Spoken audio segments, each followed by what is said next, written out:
This is Winnipeg Sports Talk Daily with Andrew Hustler Patterson and Michael Remis.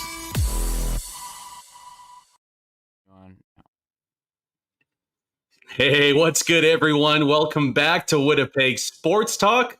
You may have noticed that I'm not Andrew Hustler Patterson, good eye, but I'm Brandon Rewucki here filling in for Hust, who's off to Whistling Straits, enjoying a weekend out at the Ryder Cup. Super jealous, but I'll be here today and Monday as well while Hust has the time of his life.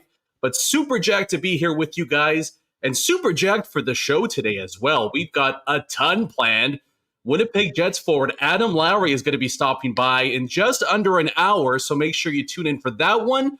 The big rig Jim Toth will join us in about 15 minutes, and we'll speak with Rob Reese, NHL.com fantasy editor as well.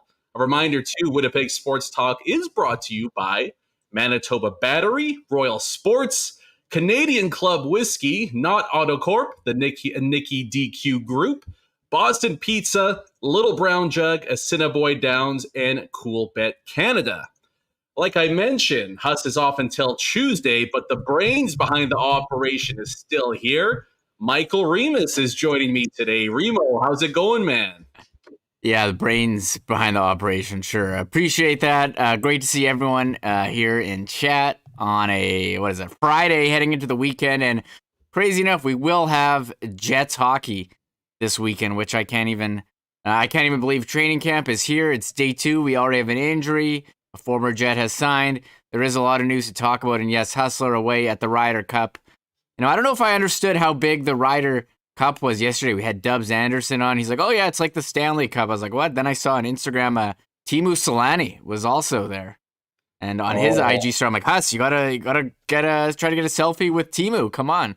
So we'll be watching for him on TV. And yeah, I mean, he won a draw to buy tickets in this like 2 years ago. So this sounds like a bucket list event.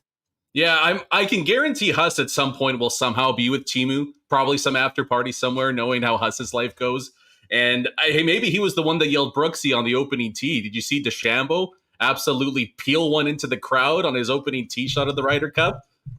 All I saw was this Jordan Spieth hit off like this incline where he almost fell in the water. I saw that one. So a lot of social media action here in the Ryder Cup. But we are here to talk about Jets training camp, talk about the lines, who's scoring goals. I mean, we had some news yesterday, Huss, or not Huss. I knew I was gonna call you Huss at least once. I told you before the show it's a reflex. I did it to Libel when I used to go with him. I'd call him Huss. But we did have the lines yesterday, and it seemed like they kind of went with the same thing today. Except we did have one player who was yesterday, Dylan Samberg, who did not participate. That was the story early this morning. Yeah, we finally got some news on that injury, and I mean, not worst case scenario, but not good as well. The news, if you missed it, Dylan Samberg, high ankle sprain, looks like he's going to miss about 6 to 8 weeks. Always tough with high ankle sprains. Sometimes they can last a little bit longer, but he wasn't going to be on the NHL roster. There's no doubt about that, but it sucks that, Jets fans don't get the chance to see Dylan Samberg play at least 3 preseason games, maybe even as many as 4 if you heard Paul Maurice after the first day of training camp. Just a tough blow for the Moose, but more so for Dylan Samberg, who looked to be primed to have a really, really big season this year. So that sucks. I mean, everything else has been optimistic so far with training camp, but that's a tough blow after day 1. Yeah, day 1, I think he was in a battle drill with Johnny Kovacevic and, fell awkwardly, sprained, high ankle sprain, 6 to 8 weeks. And yeah, I agree. I mean, I think mostly, personally, it's got to be awful. Day 1, you're out. And it's not quite like, the Rough Riders where they had a bunch of torn Achilles on day 1. We all remember. But I think sucks for him. It definitely sucks for the Moose, expecting the Moose to contend. But, 2 months. So what is it? September, okay? You got 1 more month, October 24, and then November 24. If it goes right, he'll be back before the end of December. And, maybe you can make an impact with the Moose. And we've thought of him as a potential call-up, but I think you can, when you're making your defense power rankings, you probably have to move him down a bit past, definitely past Heinola, Beaulieu. Who else was on the list? the other guys as well, Yeah. Kovacevic, Gavanke. So he's an afterthought as for now, but he can come back and make an impact later. I have no doubts about that. Yeah, hey, I'm still dealing with an ankle sprain from 10 years ago. I think Dylan Sandberg's going to. Yeah, dude, I'm the biggest Band-Aid. I think Sandberg's going to be okay. I've got pretty much everything from the waist up that I'm dealing with, but we'll be okay. Actually, there was some other, I guess now former Winnipeg Jets defenseman news. Just happened right before we came on the show, but Sami Niku already found a new job, signed a two-way deal, a 1-year two-way deal with the Montreal Canadiens. So joining Matthew Perreault out there with the Habs. I don't see him making the team, or at least the top 6 right out of camp. I mean, I think best case scenario for Sami Niku is going to be as the 7th or 8th defenseman for Montreal, but he's going to get a shot at least. And I think for Sam, he's going to hope that it went a lot better than his time in Winnipeg, especially these last few years.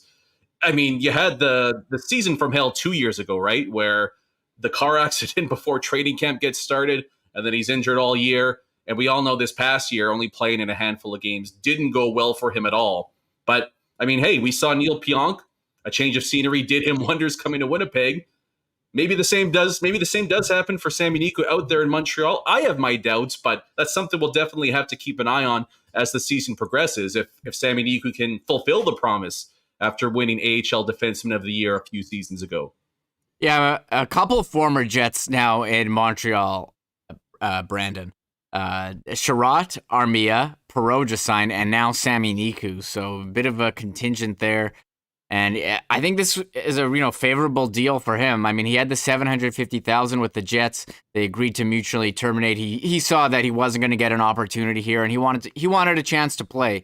So he gets on a two-way deal, $750K in the NHL, $425 in the AHL. So he's really, he's got a guaranteed salary of $475. So he's giving up, assuming, let's say he doesn't play in the NHL, I guess.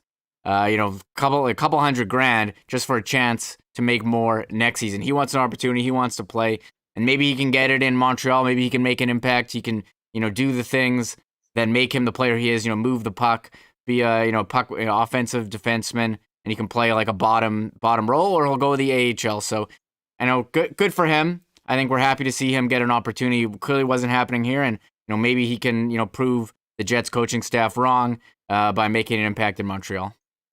Yeah, and I know you guys talked about this too when the news of the termination came out, but there was a lot of chatter, a lot of people here in Winnipeg saying it's just a shame he was mishandled by the coaching staff since winning AHL Defenseman of the Year. I never saw it that way, to be honest. I mean, if we're looking solely at what he did while he was on the ice, he wasn't at any point one of Winnipeg's 6 best defensemen. And if you look at the results while he played here in Winnipeg, I mean, he was one of the worst defensemen in all of hockey. So I really had no problem with how Paul Maurice and the entire coaching staff handled Sami Niku while he was here.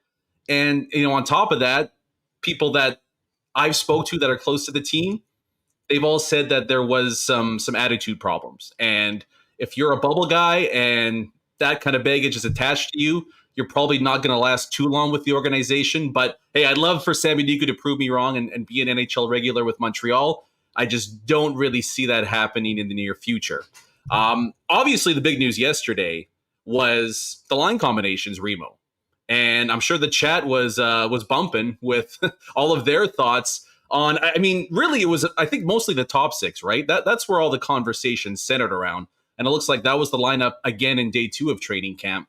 But what was the general sentiment from the listeners, the Winnipeg Sports Talk listeners, about Scheifele, Wheeler, and Connor being reunited as the top line, and Nick Ehlers still finding himself on line number 2? Yeah, I mean, I guess what they're gonna be. I mean, I didn't really think about, that was kind of an afterthought to me. I was kind of interested in this Ehlers and Kopp being split up from Lowry, and Stastny going to line 3 with Lowry and Vesalainen, and maybe you can ask Adam Lowry later about playing with this new line, or maybe they go back to Kopp. I think I was more surprised and that perked my ears up, seeing Kopp moved up, Ehlers and Dubois. And by all accounts, these guys have connected on 2 very pretty goals in the scrimmages. I don't know what everyone thinks of training camp, scrimmages, if you got like over-unders on them or you're playing training camp fantasy. But it seems like Nikolai Ehlers has been, the Rocket Richard of Jets training camp scrimmage so far, and he's got Dubois setting him up. I was actually really intrigued by Dubois. The top line, these guys go together. I don't know. I'm not gonna overreact or. It seems like no matter what, they always go. So like, what am I gonna do? So hopefully, you hope they have better defensive numbers when the Jets have better defense behind them. I do think Wheeler is going to be 100% healthy this year. We know with the offseason. We know that he was battling injuries all year, and you could see it in his play, but his ice time didn't reflect an injured player, which I think was frustrating to watch a guy struggling out there when you know that he's capable of more. But Dubois, I think hearing him talk about getting a workout all year, getting a fresh start with the team, I don't know, man. I think him and Nikolai Ehlers, they've hooked up a couple times here in the scrimmage. That could be a dynamic line. And, the team's really counting on Pierre-Luc Dubois to return to the form that he showed in Columbus because he said he wants to get back to being himself. And he talked about, not being able to work out through multiple quarantines last year. Not get the usual training in. I think he's going to be better, and he's definitely showing that earlier this year. So I was, and Vesalainen too, a guy who's looking to make a jump, and I thought he looked good in some of those playoff games. And if you have him replacing Appleton and then Lowry and Stasny, I kind of like what they're doing here. You could maybe have like a 1A and a 1B. Yeah, I mean, I'm kind of torn because I love the idea of Dubois and Ehlers playing together and kind of forming a partnership all season long. But my big thing when I look at the Jets lineup is just that I want to play Nikolai Ehlers as much as possible. Yes. And he's not likely to do that playing with Pierre-Luc Dubois, especially at the start of the season. To me, there's just no justification anymore for playing Blake Wheeler more, especially 5-on-5, playing Blake Wheeler more minutes at 5-on-5 than Nikolai Ehlers at this point in their careers. I mean, Nick Ehlers is one of the most efficient scorers in the NHL, let alone on the Winnipeg Jets. So that's kind of my big beef with what we've seen so far. I mean, things can change for sure, but I guess my main goal when trying to figure out who goes where and who plays how many minutes is just making sure Nick Ehlers is among the 5-on-5 ice time leaders for the Jets up front this season. And I think Scheifele, Ehlers, Connor is a line that can work really well. And I don't know if you lose a whole lot having Dubois, Wheeler, and whether it's Copper, Stasny beside those two there. I like the mix in the top six there. So we'll see what happens. I'm not as upset with Nick Ehlers potentially being on the second power play because, I think he can kind of run his own power play unit better than a Kyle Connor or somebody else. But when it comes to 5-on-5, he's got to be the man for me. And hopefully, even if we see both Scheifele and Dubois lines play around the same 5-on-5 minutes, I'm cool with that.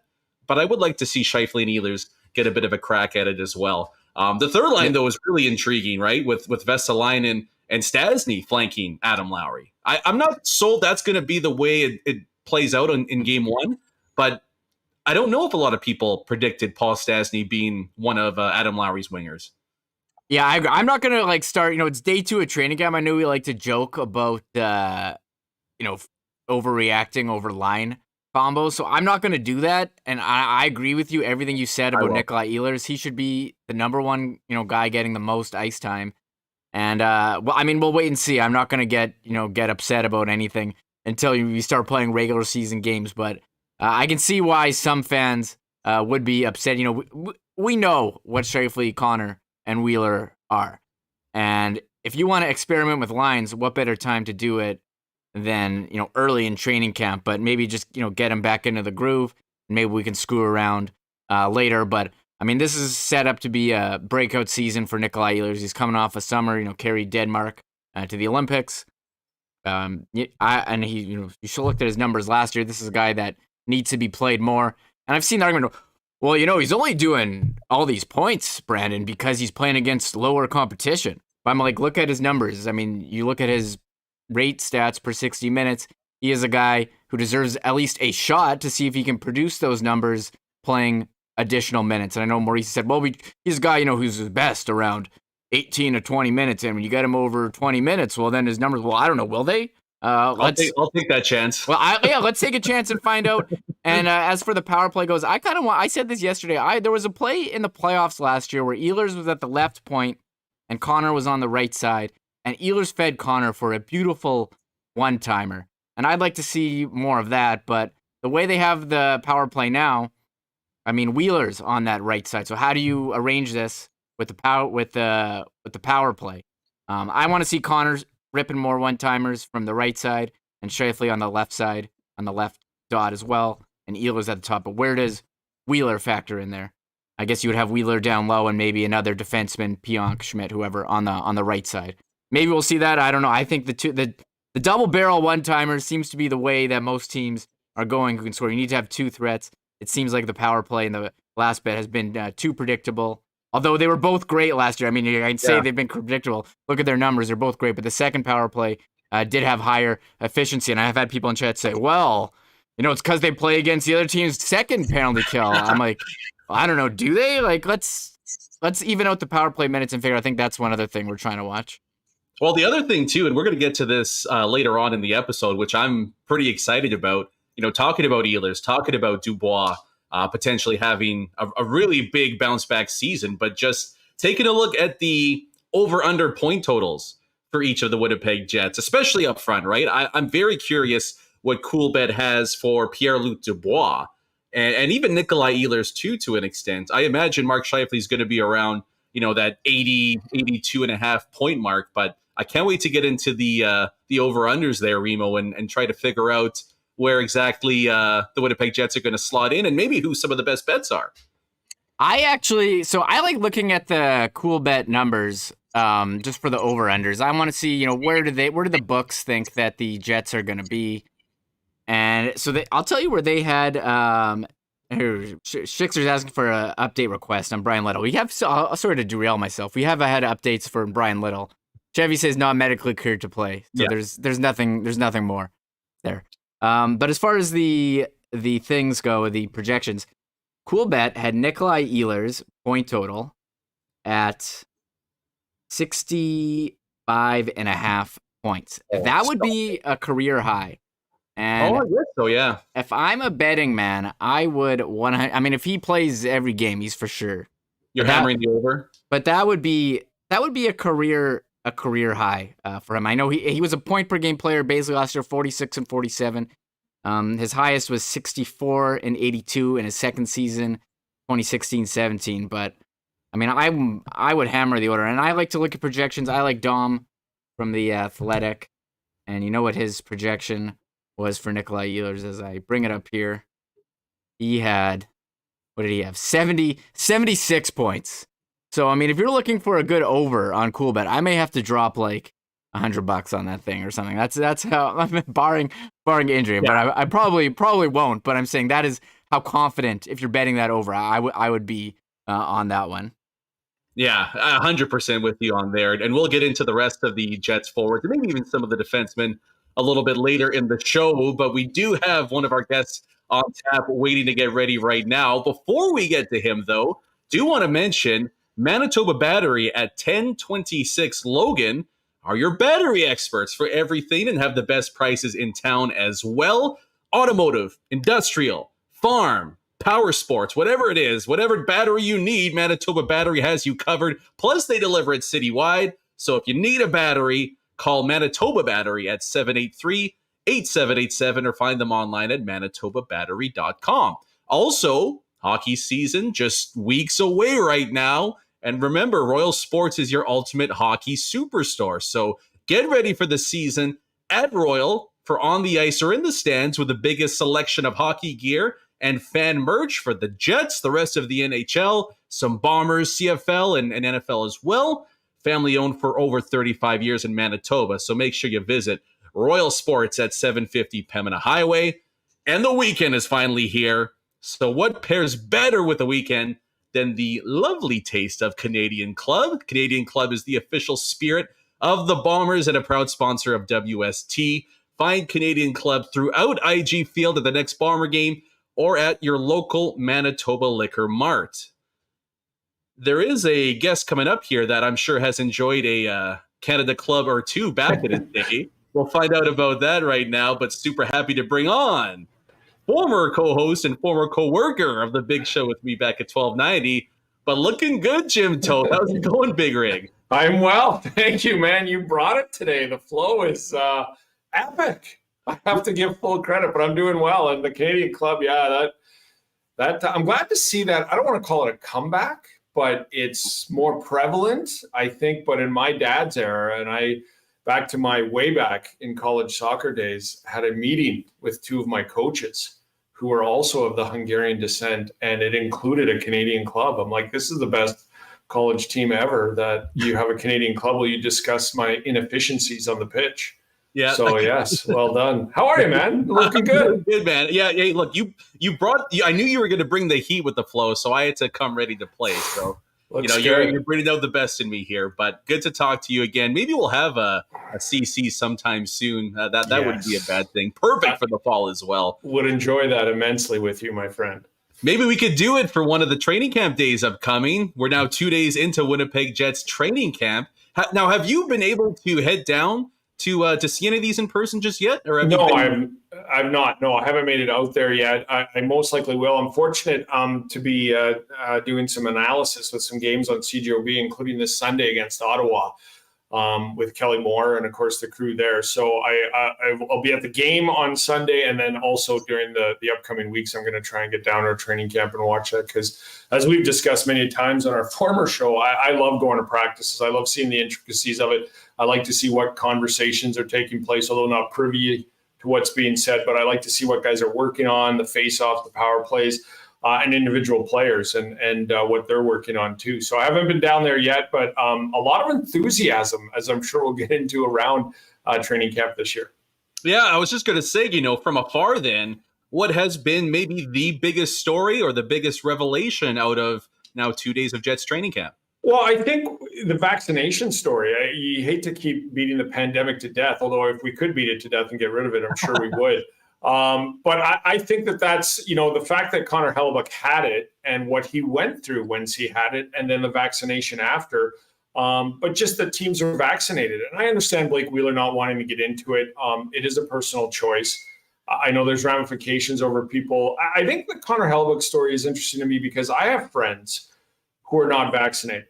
And they say that it's not I'm anti-vax. I will get the vaccination. I just live in a secluded area where there's no cases right now.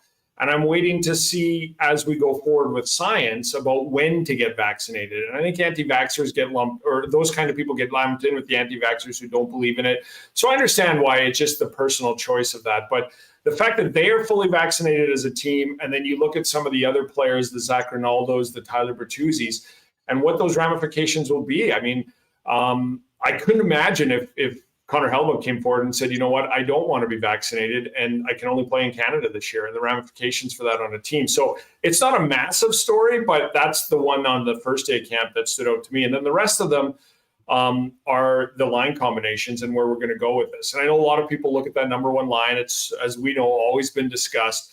But the fact that Pierre-Luc Dubois is at center, which I think we all thought he would be, but the fact that he's there in the number two line, that Stastny's on the third line, and the opportunity for Kopp on the second. Now, as we'll get into, it's the first and second day of camp. This is going to change. This is going to change in season. But I kind of, I know you got Lowry coming up here, and I've been a proponent for years, as you know, that I think he's got a 40-point season in him. And that, to me, it's not that Kopp was up on number two. Good for him. I think he's earned a look up there with Dubois and Ehlers. But to me was, if Vesalainen can take that Mason Appleton spot and you have a guy like Stastny, I think that's a pretty good defensive line with Lowry. But I'm wondering where points might come from there in the fashion that what stood out to me early yesterday and today was that I think you could get a lot of points out of a Stastny, Lowry, Vesalainen line if that line clicks. So there are the obvious storylines, the deep pairings, Pierre-Luc Dubois, who's on the number one line.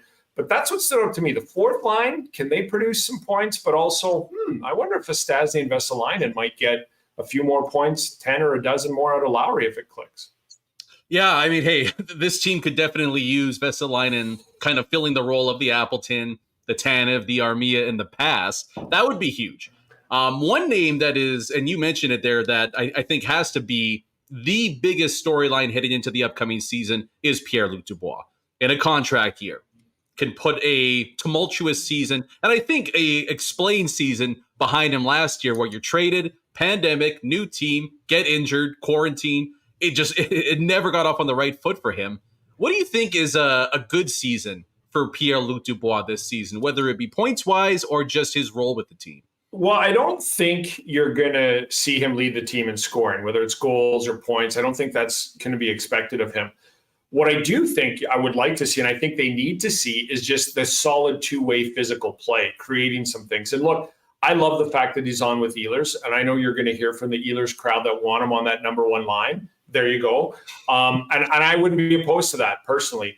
But if he is the best player on the roster right now, two-way, points-wise, everything, and you think he's going to have a big season, what better spot to put him than with a Pierre-Luc Dubois that, you need him to sort of get his game. You mentioned contract year. Not that I forgot about that, but there's so many other storylines that you need out of this guy this year. I think that's a valid point, man. I mean, and look, it's only day 2, but I think Ehlers had 2 more goals today, and they were set up by Pierre-Luc Dubois. I think that's going to be, and you throw in an Andrew Kopp there too. So I like the fact that Pierre-Luc Dubois is a big storyline going in. We all know that he needs to be better. We all know that what he went through last year, and that we believe that he can. I think most people think that he can be better. Some don't. I've already heard from some people that think he's a bum and blah, blah, blah. But I like the idea of putting him with Nick Ehlers. If you want to see this guy get going, I think he is going to put up some points. I think if he is on a line with Ehlers, that's going to come. I think that could be a dynamic duo going forward, and I'm excited to see that. So I think this season more than ever, and we always talk about this, how people focus on lines, because this is a coach that if the third line's going, they'll play more at the end of the night than the second line. I know we're going to hear from the crowd, and you probably already have, about the number one line in their minutes.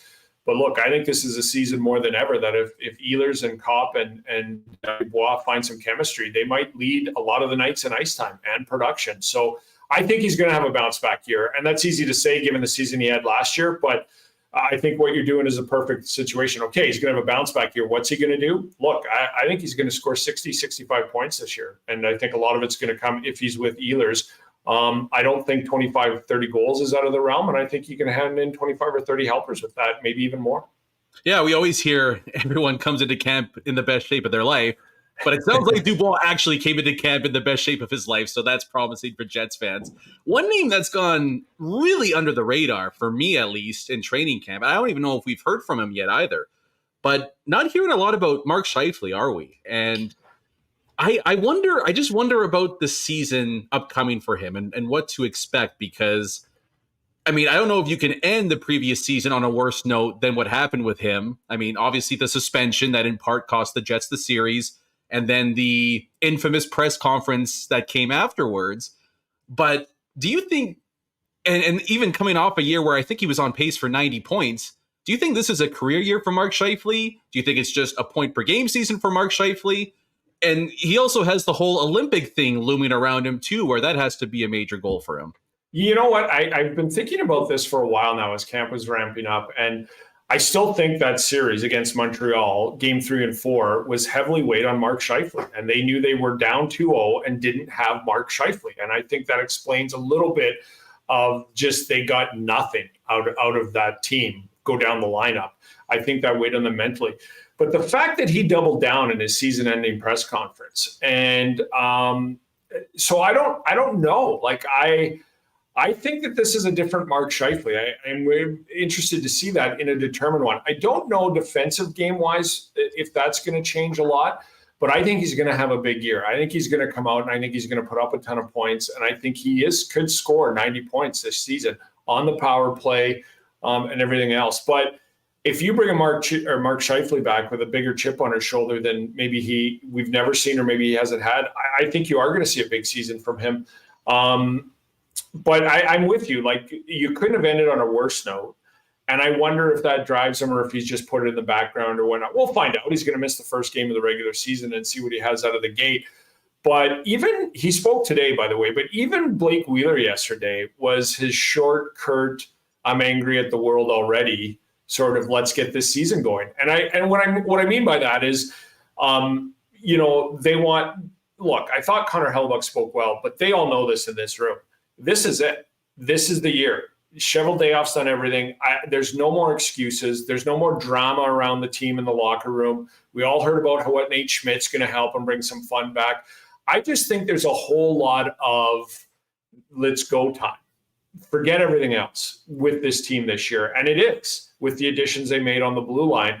But I think Blake Wheeler has a chip on his shoulder. I think Mark Scheifele has a chip on his shoulder. Blake hears the things that he's not a number one line guy anymore. Mark hears the you cost us that series in your defensive game. He hears that, whether they admit it or not.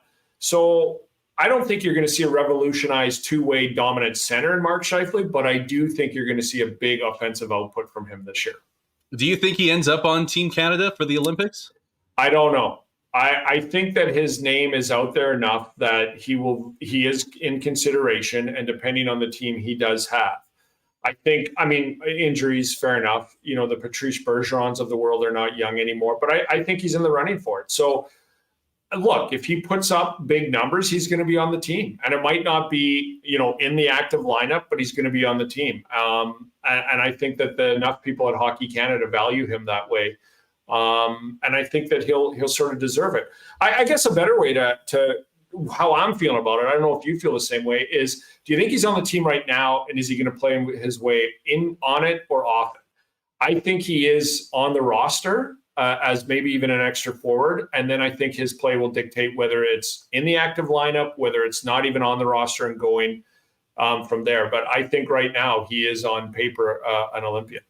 Yeah, I have him as either the 13th or the 14th forward right now. So it's just intriguing to me. And I wonder if he feels the same way where, you know, I got to pick up my game a little bit if I want to make sure I'm in the starting lineup come game one of the Olympic tournament. Speaking of the Olympics, do you think Connor Hellebuck makes Team America? Yes. Yes. Thank you for an easy question. Yeah. Okay, just throwing it out there. And people won't tweet me that you're way off on Scheifele. You're way off. An idiot. I think Connor Hellebuck is on the team. I think right now he's the starting goaltender. I think John Gibson's going to be there as well.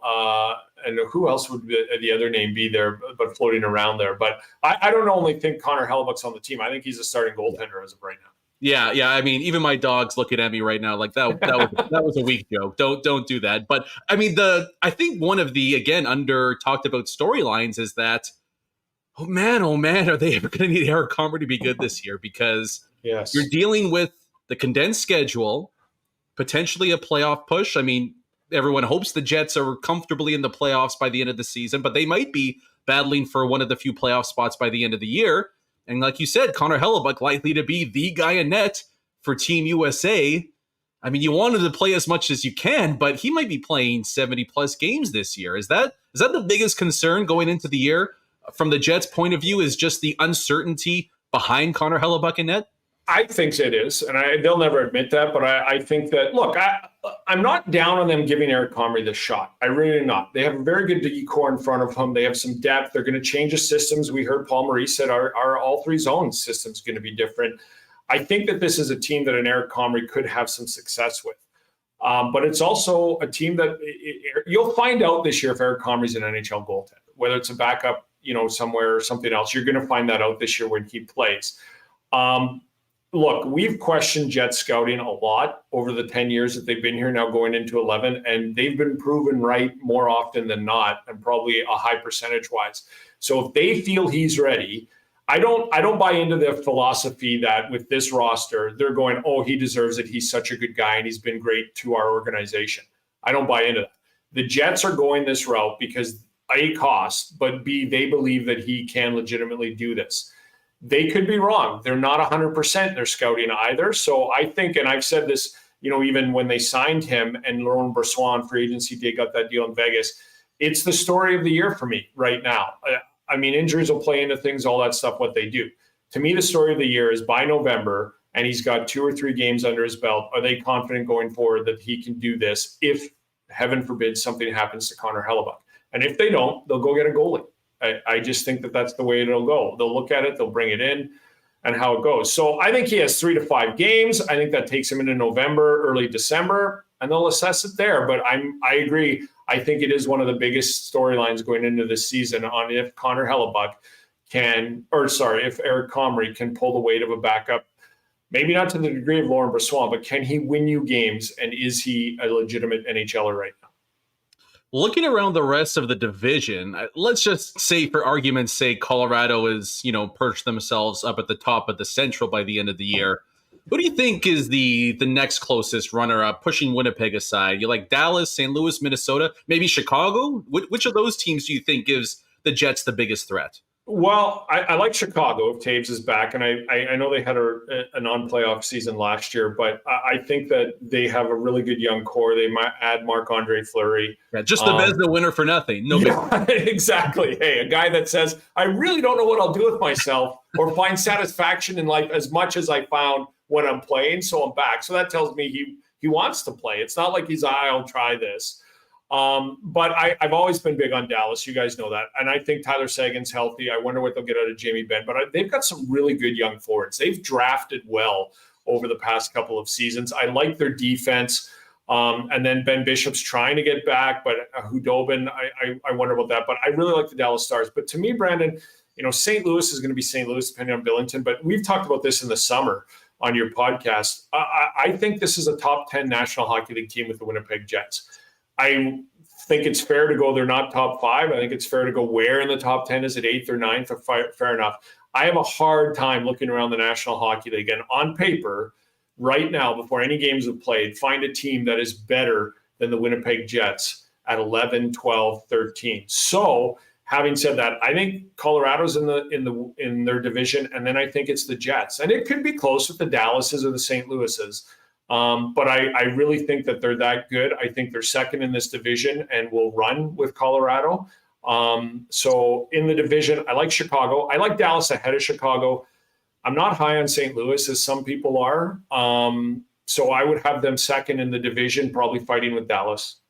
Yeah, I love St. Louis's forward group, but I agree. I think I have Dallas as them and the Jets are going to battle it out for second. I'll poke the hornet's nest a little bit here. Would you rather have the Leafs or the Jets heading into the season? I like the Jets. I've been on this. It doesn't work this way. You've always been against Toronto too. Yeah. It was a leading question, but I wanted to hear you. And you know why? And we did this last year on our former show, where I went and ran the numbers, and the Leafs and the Jets are so close to each other, offensively, defensive. Well, maybe not defensively, but power play, penalty kill. They have the better goaltender. I just thought they're very close to each other. There's no Thornton there anymore. I just look, the cap is killing them. And when you're looking at this roster and how they fit everybody in, even Andrew Copp, who I didn't think they would, but they did, good for them, on a one-year deal. I just think right now the Jets have better depth than the Leafs do right now, better than last year. So I thought they were close and neck and neck last year, but the cap is going to kill Dubas. I think it's starting to rear its ugly head right now. And they just have one too many big-time contracts where they could have used that $9, $10, or $11 million deal and probably solidified their defense with 2 players. Look at what the Jets did with $4 or $5 million a year. So I just have the Jets ahead of the Leafs. Even I thought they were neck and neck and the Jets could run with them last year. I think the Jets are ahead of them this year. I might take Toronto during the regular season, but I don't know how, with the mental baggage they have, how you could even think for 1 second to lean towards even the fans don't want to watch the Leafs. There's just this looming sense of dread over the organization. But it is interesting, albeit in different ways, both the Jets and the Leafs, more so the Leafs, but I think Winnipeg is in the same sort of a vein. It's almost like the last dance type of a season for them, right? It is. You know what? And look, this is what I mean about the cap. So maybe 2 years ago, the Jets weren't as good as the Leafs, and the Leafs should have got things done. And they went all in. And that's the fine line when you're a GM. Do you mortgage? Do you want to stay competitive? And I know a lot of fans are going, you go for it. I agree with you. But if it makes sense, and the Denny Savard talk last year, or the Savard, I should say, around the trade deadline, that first round pick and everything else, look what the Jets did in the offseason as opposed to the trade deadline. So I feel that they went all in and they had to have. They invested so much money and the cap was going to kill them. The part about what the Jets have done so well is we've been hearing the windows closing, and yes, they've had some down years. They finally admitted this offseason that their defense the previous 2 years just wasn't good enough, and they commend those players there. But it's 2 different philosophies. You have 2 really good teams, and you have the salary cap. And one sort of managed it and got a playoff round in and then got hammered. And the other one just keeps getting beat in the first round. And the other one was up 3-1. And then, like you said, the mental baggage are getting knocked down. And then now you have this sort of cap problem. I'm not big on teams just staying relevant. Don't get me wrong. I don't like that sort of just, well, we're cap compliant, we've got a good playoff team. We're cap compliant, we've got a good playoff team. I don't mind teams that go for it, but you got to be sure. And again, I don't hate the way they went for it at the trade deadlines. What I hate is that John Tavares contract or that William Nylander contract. Both really good players, but you can't dole that money out and expect to stay competitive for 3-4 years and have the window sort of slightly close and then reopen, slightly close. It's going to open, and you got your 2 to 3 years, and then it's going to close. And I think it's closing on the Leafs now, compared to the Jets have sort of got, another 2 to 3 year window here with what they've done with the cap. So I just didn't think it was going to work from the start. I just didn't think that look, every team needs John Tavares, but every team can't afford him. And I didn't think the Leafs could afford him. Sticking with Canada here, where do you think Connor McDavid requests a trade after the Oilers missed the playoffs? To Calgary. Get me out of here. Get me to Sutter and let me be driven into the ice every day, told how worthless I am, because I just love the city of Calgary and that way that organization runs. That would be the ultimate. I am all here for that from the heel perspective. But what do you make out of Edmonton's offseason? And do you have any idea what to expect? I have no idea. I can see the Oilers finishing first in that division or being out of the playoffs by the time March rolls around. To me, the Oilers are exactly like what Minnesota did with Kirill there and that $9 million a year. Does he deserve it? Is he going to be great? Yes. You're in cap hell for 3 of the next 5 years. So you can't put anything around him in that time. You would have been better off to bridge him if he would have taken it, given him even maybe 10 for 2 to 3, and then clear some cap space. Well, that doesn't make sense, but you know what I'm saying. Like Edmonton, look, I love everything about Zach Hyman. I really do. But that's not what they need right now. That's not going to help them with that amount of money for that long term. They are in cap hell. And so the Oilers are going to be what I think we saw from them this year. They're going to be a playoff team. They're probably going to win a round. But then that's going to be it for them. And they don't have the depth. They don't have the depth defense, and they don't have the depth scoring. So as much as I like Hyman, giving him that much money on that much term does not make sense, because you're basically waiting for the first 3 to 4 years of that to go away. And will Connor Hellebuyck wait 3 or 4 years, or Draisaitl?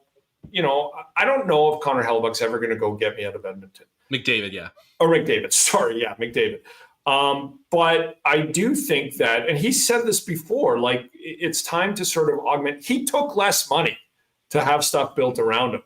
I'm hoping he understands, if he wants to stay in Edmonton, that it takes time to use that less money and get rid of some of the others. But adding some of the contracts they did doesn't help them. So I think the Oilers take a step back. I think they might be a playoff team, but I think they'll fight for the playoffs this year. And I think they're in cap trouble too. Like the teams that are in cap hell should just admit we're in cap hell, get draft picks, run out 2 years, and get out of it, in my opinion. The idea that you keep adding and trying to fix what you have, and I know that's tough. It's easy for me to say because you've got a McDavid and a Draisaitl sitting there, and a Darnell Nurse going, wait a minute, I'm not going to write off the next 2 to 3 years. So I understand that, but you try to keep plugging these holes, and it just doesn't work. And I think Edmonton's done that too. Like I could see them taking a step back. It is still hilarious to me that the highest paid player in the NHL is also the most underpaid player in the NHL. With McDavid, the big thing is going to be, can he get to 2 points a game this upcoming season after the injury he had? And to your point about asking for a trade, I always laugh at that because I don't know when or if that'll even happen. I do think players understand what they mean to the organization, want to keep firing or let the GM fire. But I will say, like, he's a smart guy, and he sees what Ken Holland's been around. He knows Ken Holland, just like you and I do, that he can do this. He can build around this. But then you start to add things to it and pieces like this. I just don't know if it goes that well. And I don't know how it's going to go. Like, they might hold water for the next 2 years, make playoffs, not go very far, and then have some room. But I believe in Ken Holland. When he has room, he can make this into a winner. He just doesn't have it. And then some of the deals he signed don't make sense to me. One last one before we let you head out the door here, but I can't help but feel like on Friday mornings at around 8:30 a.m. or so that there's a part of me that's missing. Have you been jonesing for the six pack at all? Have you been finding any luck, whether it's on Coolbet or whatever else you're betting on when it comes to the NFL this season? Those neighbors over there and those ones over there have filed noise complaints every Friday morning because I'm just on the deck, which is where the hot tub is right there. Still blaring the Public Enemy. Screaming Public Enemy and making animal sounds and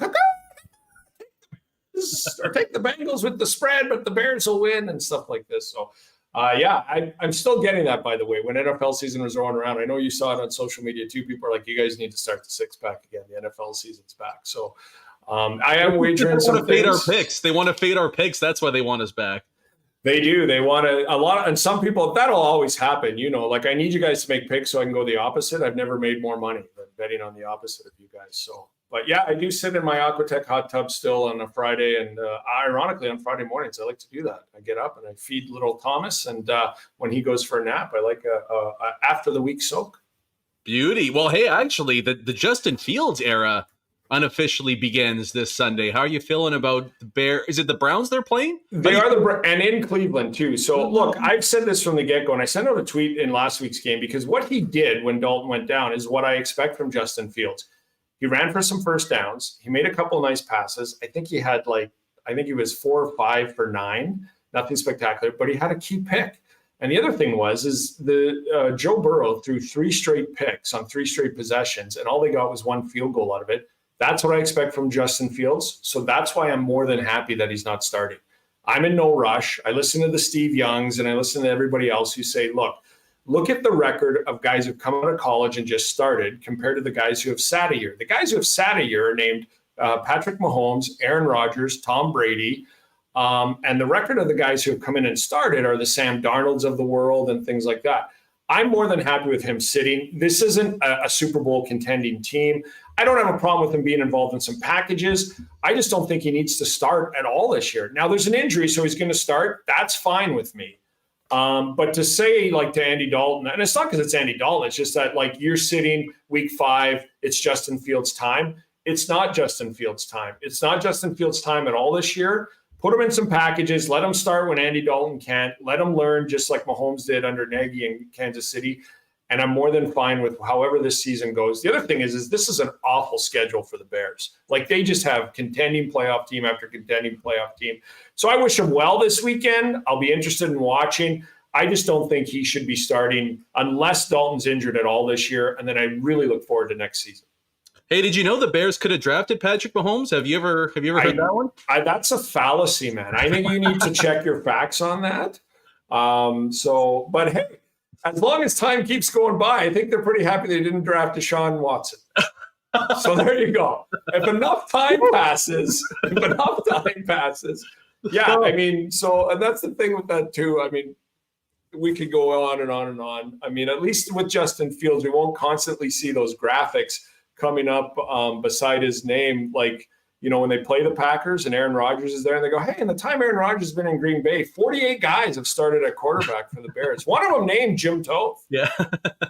But if Fields doesn't work out, and I know I'm out here, thanks for having me. Good seeing you. Maybe they'll reach out to Adam Lowry to throw some bombs for the Bears. Well, we'll have to see about that. I like how you kind of exited yourself out of the show. I appreciate that. You're doing my job for me. Thanks so much for joining, though, Big Rig.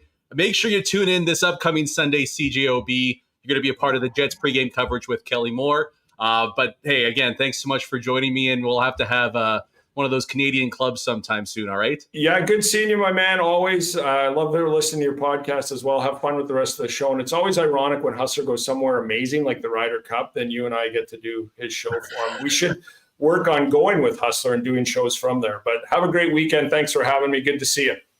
An invite would be nice, but either way, thanks a lot for Jim Toth for stopping by. We'll get to Adam Lowry, Winnipeg Jets center, in just a second here, but do want to mention and give a quick shout out and thanks to Not Autocorp for their support of Winnipeg Sports Talk. So why not get into the car of your dreams at a great price with the help of the Not team? Visit them and check out the new Winnipeg Car Lab at Waverly and McGillivray, or find out more on everything Not offers online at not.ca.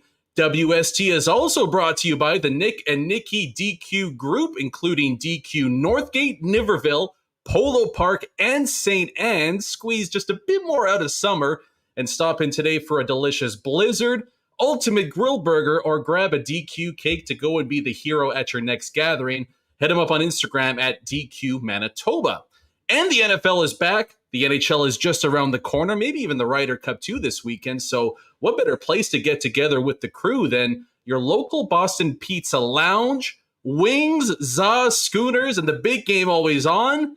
Hook up with your crew at your nearest Boston Pizza for the game tonight. Very happy now to bring on a member of your Winnipeg Jets. Center Adam Lowry has been kind enough to join us today. Adam, how's it going today, man?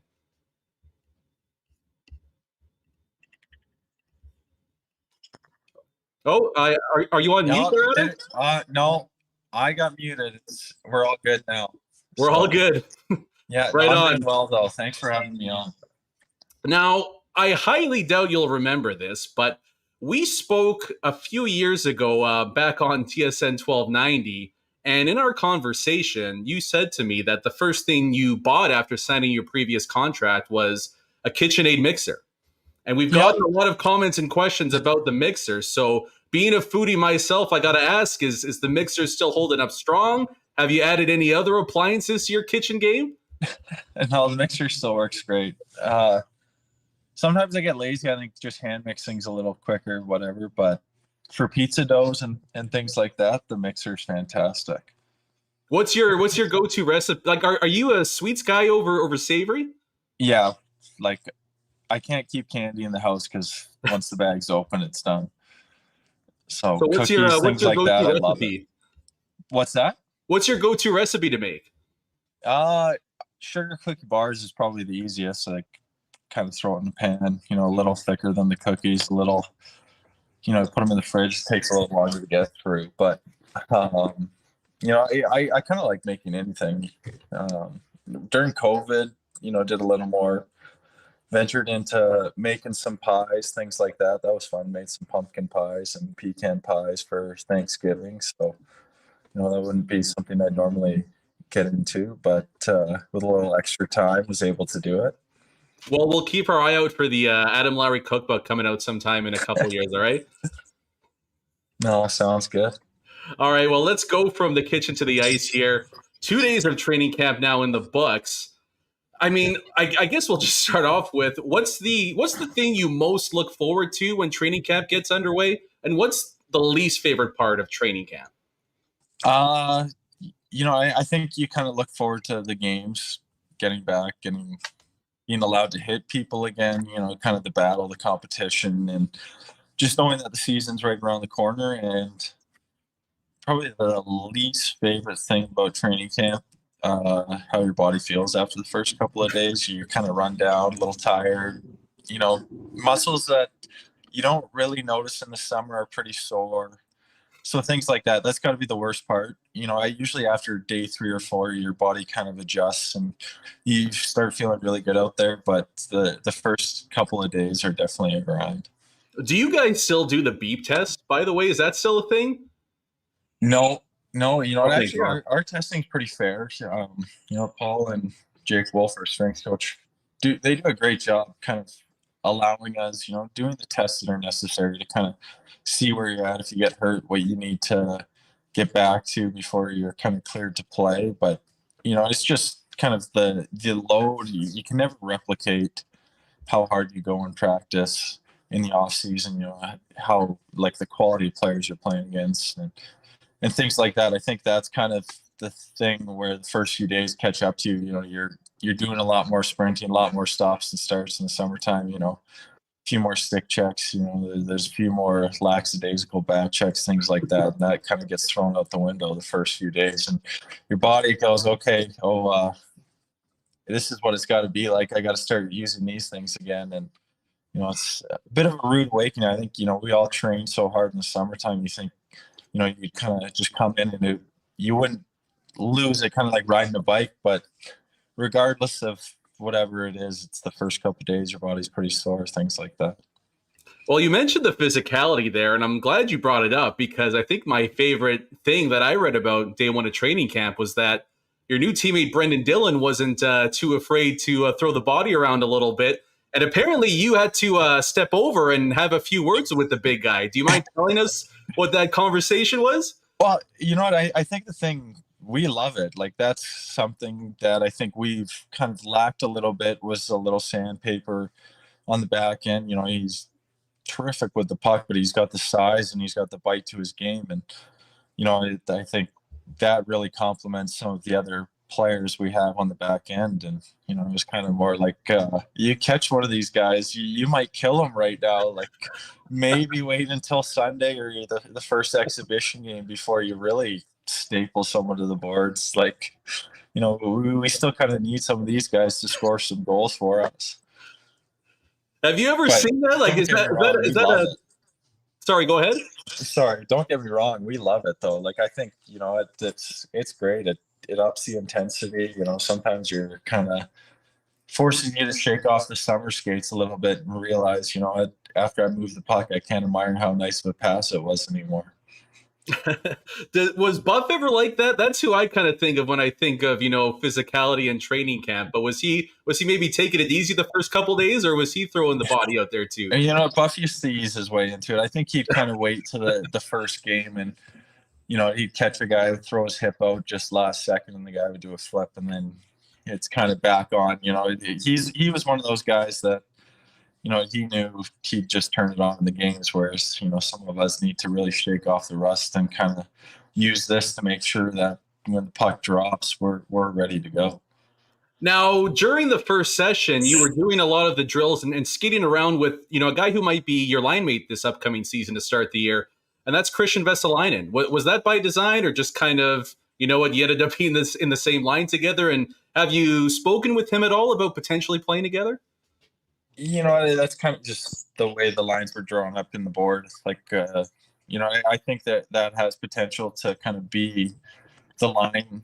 Obviously, we're looking for different combinations. We're going to have to replace what Mason Appleton brought, what, you know, a few of the guys on the fourth line brought, and seeing Copper skate with Doobie and Fly, you know, that's a combination that could do some damage. They played well together last year when they were together. So, you know, I think it's just more so kind of getting comfortable with one another. So the more reps you can get in early, you know, it bodes well. It's going to be an adjustment period. You know, everyone kind of has their own style, things that they're really good at, things that, you know, they prefer to do on the ice. And, you know, it's kind of just trying to get in sync with each other so that, you know, when the first game happens, you know, there's not as many speed bumps. There's not as many, you know, hiccups where, you know, I thought you were going to go there, or I thought you'd be here. So, yeah, I think, you know, these first few days of camps with Stas and Vest, it's, you know, kind of been figuring out what guys like to do, you know, kind of what's going to make them successful, and then how we're going to kind of mesh as a line. So, you know, I thought we moved the puck a little better today, and the rushes and things like that. You know, yesterday was a bit of a, you know, first day of camp, you know, kind of, you know, get the legs moving really and get the hands, they'll catch up. So, you know, they started to catch up today. Now, going back to the off season, and it must have been nice first off to have, you know, a semi-normal off season after the past couple of years. But at this point in your career, like almost 10 years into your NHL career, what do you spend the most time working on in the off season?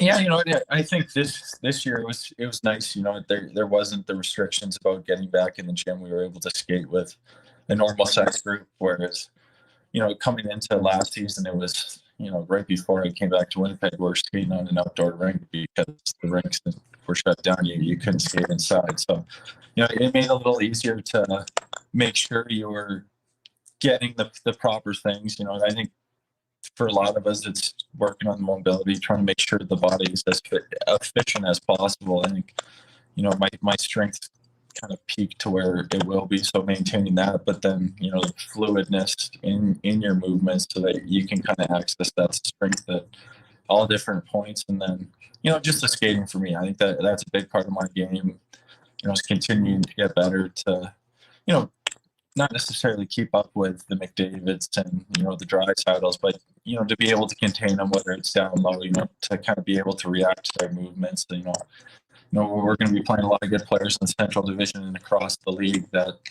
they're shifty down low. So for me, that's one of the things that I continue to try and work on is those things so that, that I'm able to kind of keep those guys in between me and the net so that, they don't have any free ice. It makes it a lot harder for them to get to Helly or, kind of 2-on-1 RD in front. Now, we asked some of our listeners to send in some questions for you, so I'll get to some of those now, and thanks to everybody who sent some of those in. But I'm really intrigued by this one because you've kind of played the role of shutdown centerman for the Jets for a number of years now. When you look across the NHL, who are, say, the top 3 defensive forwards when you look around the NHL? Who do you think are the best of the best outside of Winnipeg when it comes to shutting down the opposition? Who would I think? I think Ryan O'Reilly, I think what he does at both ends of the ring, he's so good in the circle. He's so smart. You kind of look at him, he might not be the prettiest skater. He might not be the fastest guy, but he always seems to kind of get a stick on things, always seems to be able to disrupt plays. So I'll say O'Reilly. I think Couturier. We don't see the East a ton, so it's hard to, fully get a gauge on, everyone, but I think what he brings, he's, exceptional both ends of the rink. He's great in the face-off circle.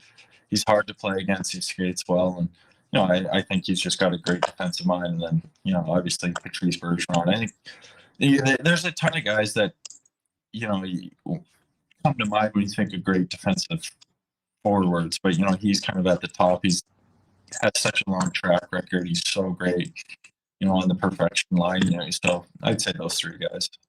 Do you ever watch film on players like that to try to pick up different tendencies for your game, or is it just, go out there and do what you do best?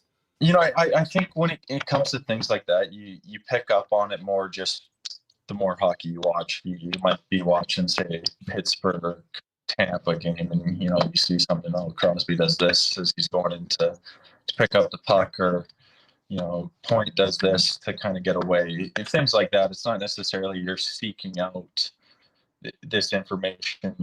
If you pay close enough attention, you can find it. Even in practice, you might notice. We've had some guys that have had really successful NHL careers, been around for so long, and that the more you pay attention to them, he might not be the quickest guy. He's getting into the corner. How's he positioning his stick? What's he doing to the opposing guy's stick as he goes to reach for the puck? Things like that to, give yourself these slight advantages that they might not seem like much when you're watching on TV, but you get down there on ice level and, the slightest advantage, it's the difference between you coming out with the puck or, the other guy. So anything like that, it's kind of just more watching and then, trying to pick up on these little things as opposed to kind of seeking out the information. And when it comes to guys that are the most difficult to defend against, I mean, McDavid and McKinnon, duh. But like outside of the big boys, like who are some people that have kind of given you trouble in the past that you see them coming up on the schedule, you're like, oh damn, I got to deal with this guy again. Well, so like you mentioned McDavid. Usually we only play him 3 times a year, so it's kind of a little bit of a nightmare that afternoon thinking about how you're gonna have to shut him down, his speed getting up and down the ice, and not only is it McDavid, sometimes they want to go nuclear and they put McDavid with Draisaitl. Now you got 2 of the 5 or top 10 best players in the world on the ice at the same time, and that's a tough challenge. And like you said, McKinnon, with whether he's playing with Rantanen and Landeskog, and they kind of do it differently, but they have a ton of speed. So but different guys that that give you trouble. That's a good question, actually. I think Philip Forsberg in Nashville. I think for me personally, like he uses his size really effectively. I think his size almost jumps up on you. You see him kind of playing other teams. You might not think he's as big and as heavy as he is, but he'll use his back. He kind of does that reverse hit. He keeps the puck far away from his body. He's got a wicked shot. And, when it was him, Arvidsson, and Johansson, and I look back to the year, they finished first in the league, and we played them in the playoffs, and he kind of really helped make their team go. So I say he's really difficult to defend. Like, he kind of comes out of the corner and he's able to get the puck off, it seems like, anywhere. I'm trying to think of one more. I'm trying to think of guys that aren't necessarily like the elites of the elites, where like, Braden Point, Kucherov, Barkov, Huberto, you kind of all those guys, you see them in the top scoring, kind of these middle tier guys. No, that's good though. I mean, and sorry to put you on the spot there, but no, I guess the other thing too is, like, as a bigger guy yourself, do you prefer going up against smaller, speedier guys, or you enjoy handling like the 6'3", 6'4" dudes down low? It all depends. I think like there's pros and cons to both. Like, for me, it's easier to hit a bigger guy. You're not as worried about catching the guy in the face, accidentally. It's a little easier. They're usually not as agile, but then they have the length, whereas you get into their body, their stick might still be 4 feet away from them. They can still make the pass. And then you get the littler guys. They might be harder to get contained in, but once you have them contained, they're a lot easier to hold onto the wall. You might get in a stick battle. You're more likely to win those things just based on strength and things like that. But you give them the 2-3 feet space where the big guy might not be able to shock you because he's not as agile. These guys are able to change directions, and their edges are so good. Now all of a sudden you're in a blender, and you think he's going right, you turn right, he's left, and now he's on your hip, and you're chasing him and just hoping that he makes a save. So, you have to approach different size, different skill players differently. I think that's something. The more you play against different players, you learn kind of their style. Some guys want you to get close to them because as soon as they feel you on their hip, they're going to spin, they're going to, suck you in, hopefully draw in another guy. Now they know they have an open guy for a chance, whereas some guys don't like, you don't give them any of that space. You get on their hip, they don't necessarily love that contact. They start moving the puck a little quicker. So, I don't know if I necessarily have a preference. It's kind of, there's just different challenges for different sizes, different kind of guys. Likelihood of a small guy being a really good skater is really high. They're very agile. So for me, that's kind of making sure you kind of have a proper angle that, if they're in the corner on the wall, that they're not putting it under your stick, they're not changing direction and, kind of striking you that way. I appreciate the insight. I mean, that's really, really interesting to hear here. And I appreciate you taking the time to join us here today. I mean, this is kind of going a bit long, so I don't want to keep you too much longer here. But I'll let you get out of here with a couple of fun ones. We'll bring it back to food for a little bit. Do you have a favorite go-to spot in Winnipeg here? Whether it's through skip or pickup, a favorite spot that you like to hit up? Yeah, well, my favorite spot on Skip's order is Monticchio's. I love their garlic knots; they're fantastic. So,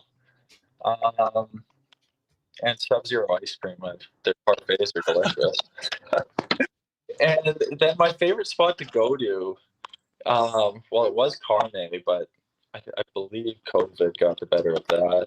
I really enjoyed Pissarro, McKay. There's a lot of great restaurants in Winnipeg. Like, I think last year we weren't able to go to any. I think that's one of the things I'm looking forward to, is being able to be back in restaurants again. Kind of be out and enjoy some of them throughout the city. Awesome. And then, and a big Gusto fan, I have to say that. Beauty choice.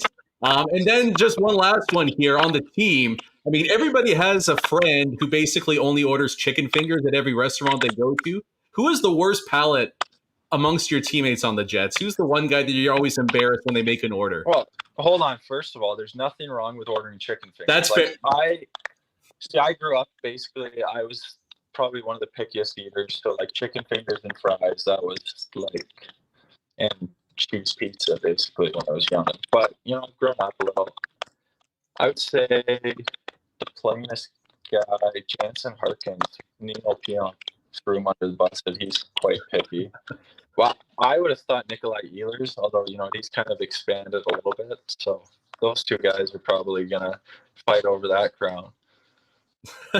Awesome. Well, hey, I appreciate you again for stopping by, Adam.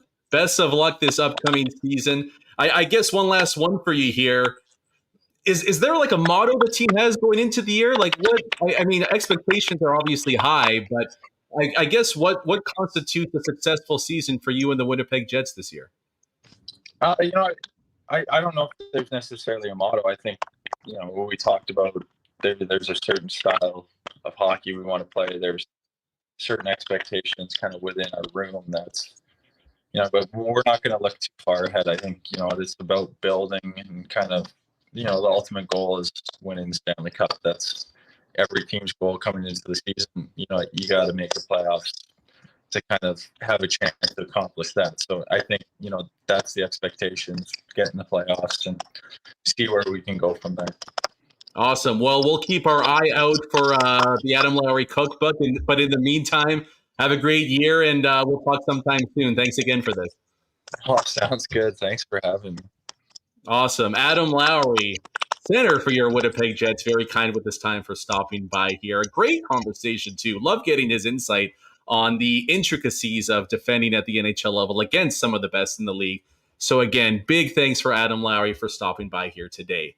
We're going to get into our final guest of the show in just a little bit, but do want to give a couple shout outs quick. Little Brown Jug has a great deal to finish up the summer and even kick off the fall as well. But pick up a Summer Good Times variety pack.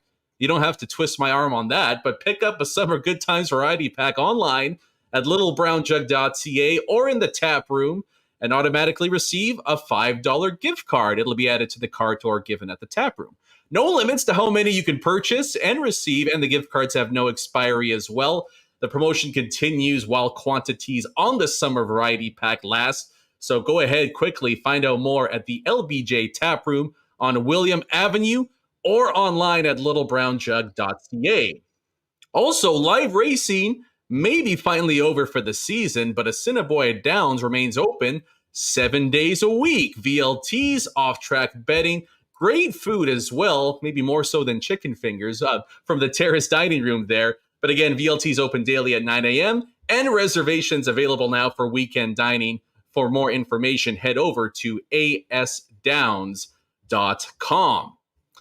We'll be speaking shortly here with Rob Reese, the fantasy editor for NHL.com. That's coming your way in just a little bit. But Remo, I'm actually going to have to try and plug in my laptop while we do this here because I'm an idiot and didn't fully charge it before we got things going here. But great talk there with Adam Lowry. And I always like hearing the player's perspective on who's some of the difficult guys to deal with in the NHL, just from their perspective. And Philip Forsberg is a guy that I love. I love watching him play. But an interesting name that he brought up there. Yeah, I mean, if you want to get into those deep sleepers for fantasy, why not ask a player? I thought that was good. If you want to go plug your laptop in, go get your charger before the next one. I hear this video platform using does eat battery. It was really nice of Adam to stop in and talk with us. He's always great to talk with. Even going back to Junior when he was with Swift Current, he would come on the old station all the time and talk with us. So he's been here I can't believe he's been here. He was one of the original season draft picks. In the first season they drafted him, I believe 3rd round. Signed the contract. I guess towards the end of last season. And again, great of him to hop on. Some great insight from Adam. Some good food talk as well. Throwing Neil Pionk under the bus. That may have been the best part. Yeah. Hey, look, I should say, I don't want to shame anybody that does the chicken fingers and fries. There's nothing wrong with the good chicken finger and fries, but we're talking about multi-million-dollar athletes. I think they can eat pretty good, but I mean, Passero's a great call as well. We'll have to, hopefully you guys can get Neil Pionk on the show sometime soon and talk about what he's eating nowadays, because he got railroaded pretty good there by Adam Lowry. Yeah, well, he's got a new contract, so I'm sure he can afford some high-end chicken fingers and fries. I'm sure. There's some good ones out there. Nothing wrong with chicken fingers and fries. You can do a lot. You can put it in a salad. You can have it by itself with ketchup or honey dill. You can put it in a wrap. Chicken fingers are more versatile, I think, than we give them credit for. Yeah, that's fair. And again, not shaming, but there's better iteration. I mean, chicken and waffles too, if you want to go Is Yeah. that more gourmet, high end? I don't know. People do that. People say chicken. I've seen chicken fingers and waffles as a thing. Not my personal choice, but it is certainly an option. Either way, we'll move on from that and we'll continue the hockey talk here. Very happy now to bring on some fantasy. Time for some fantasy advice ahead of the upcoming NHL season. And Rob Reese has been kind enough to join us, the fantasy editor for NHL.com. Rob, how's it going today, man? Sorry, he's good now. Yeah, I mean, I'm sure you're bombarded with emails and tweets every single second of the day moving forward here. I guess we'll just start right here in Winnipeg and maybe just talk about the outlook, especially up front with the Winnipeg Jets forwards. I mean, a lot of high scoring potential, a lot of high-end skill. Who are some of the Winnipeg Jets up front that you'd be looking to target, say, early on in your upcoming fantasy draft? Well, obviously the first two names, most obvious, Mark Scheifele and Kyle Connor. And I think what people don't realize is that Scheifele is bordering that elite territory in fantasy. Look at his past 5 seasons playing at a point per game or better. You're not going to find that with very many other players. So do not hesitate to take Scheifele as your number 1 center in fantasy. You simply will not be disappointed with that. But let's talk about Kyle Connor a little bit more, because that's a player, I don't know if you guys agree with this, but I think he still has an even higher gear than what we've seen his first few seasons. Big time goal scorer. The numbers check out to right around 35, 36 goals per year. That was his pace last year too in the shortened season. So you're getting that elite prowess, but I would argue, why can't he score 40? Another couple power play goals here and there, and he's going to get to that mark. So he had 10 power play goals in just 56 games last year. He could cap out around 15 maybe in a full season. So those two guys I love. I wouldn't hesitate to select either in the first few rounds of a draft. Probably looking at late second for Scheifele, somewhere 3-4 maybe for Connor, depending on how things fall. But yeah, up front they've got a lot of talent. Obviously, Blake Wheeler's getting up there in his career, and you just hope that he can maintain his points per game pace in fantasy. But certainly those first two names that we talked about are high end. What do you make of a guy like Nikolai Ehlers, and it's so hard to differentiate this when you talk fantasy and then you talk real life, a guy that is, one of the better players in the league, on the highlight reel almost every single night, but maybe doesn't get the ice time necessary to constitute a high selection despite him being one of the better players in the league. Do you have, a projection, an idea of where he might end up after having the best season of his career in the pandemic shortened season last year? Well, right. I mean, 46 points in 47 games is an absolute breakout season. But I would say here, at least in the States, he wasn't really talked about as a breakout player, even though the numbers suggest he had a breakout season. So I think if you extrapolate that to an 82-game season and he recreates it this year, there's going to be a lot more talk around that name. And I think you said it very well. He's a highlight reel player. And there's only a handful of those guys in the league that absolutely make you notice them each and every shift that they're on their ice. And Nick Ehlers is that player. So what is his ceiling in fantasy? What is his projection? I do like him right around a point per game pace. Now, obviously the seasons before, we didn't really see that keep up consistently, but if their power play clicks, and it clicks from the beginning of the season, whether they can find, either Pion capture that spot full time again, or whether it's Morrissey, whatever that, chemistry is, and if it forms right away, I think you're going to have Nick have a huge season of fantasy. Now, the good news about Ehlers is you still don't have to reach for the player. His ADP is probably going to be a little bit lower than a Scheifele, a little bit lower than a Connor. So he can fall into your lap, maybe around 4 or 5 in drafts, and you're going to be absolutely pleased. Now, it's worth saying that hits are a standard category now in Yahoo. If you play standard cats, you might not get a lot with Ehlers there, but he's one of the safest players, in formats. If you're looking for goals, if you're looking for assists, all that stuff, he's gonna cover your categories there. So I like Nick Ehlers a lot, and I think technically he could have a breakout season if it's a full 82 game season for the player. Now, looking at the rest of the roster, it's pretty safe to say that Connor Hellebuck is going to be either the first or the second goalie off the board. But is there a defenseman that you're targeting on the Winnipeg Jets, maybe in the later rounds, to pick up? Because the team is much improved on the back end in real life, but how much of that do you think will ultimately transfer over to solid fantasy production? Yeah, well, but right before we get into defensemen, while I just thought of it, I do think Pierre-Luc Dubois on the forward position is a good bounce back candidate. I just want to say briefly that think about the human element last year when he was thrown into the situation in Winnipeg after the trade, didn't get time to have camp, didn't get time to have a preseason, gel with the team, right? So a little shaky start. The line combinations were a little bit all over the place. So I think he's a good bounce back guy. But for back end, obviously, outside of Pionk and Morrissey, those are both safe guys. I like Pionk's ceiling a lot. Big time power play producer. Remember the season where he had 25 power play points? Like that is high end as a defenseman. But beyond that, I think Nate Schmidt's a guy that maybe I would keep tabs on depending on his usage on his pair. If he's a 22 plus minute per game guy, I think you're going to see some great even strength production, but you know how it is. It's all about power play and fantasy. If Morrissey somehow captures that spot early in the season, you're going to have a lot of bang for your buck if you took him in one of the last rounds of your draft. I'm going to get your advice on a strategy I've done before. You could tell me if I'm an idiot or if maybe I'm trying to be ahead of the curve here. But what do you think about in fantasy drafts, as you get to the later rounds, for example, targeting players that are top line guys on awful teams? Because in my thinking, my reasoning is that, hey, there might be a much better player on the second line or the third line on a cup contending team.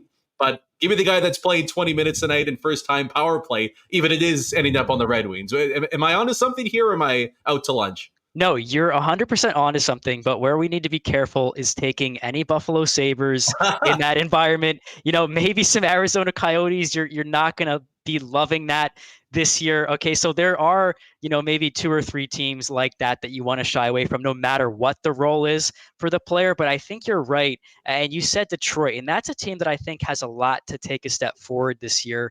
In my opinion, they have the best GM in the entire league running the show there, bringing in really good players. So Jakob Vrana is a player I like a lot that kind of fits that mold. Dylan Larkin, if he's fully healthy, I think he should have a big season too. So I like where your head's at with that. And then again, I think you can kind of look at teams like LA, a guy like Victor Arvidsson, for example, who's been skating with Kopitar recently here in camp. Like that's a guy that could really make a difference for you in fantasy. And sure enough, he's going to be there, in the late rounds of drafts that, yes, LA's not where they want to be just yet, but they're going to take a step forward this year. And I think you're going to get some value with those top line players on not great teams.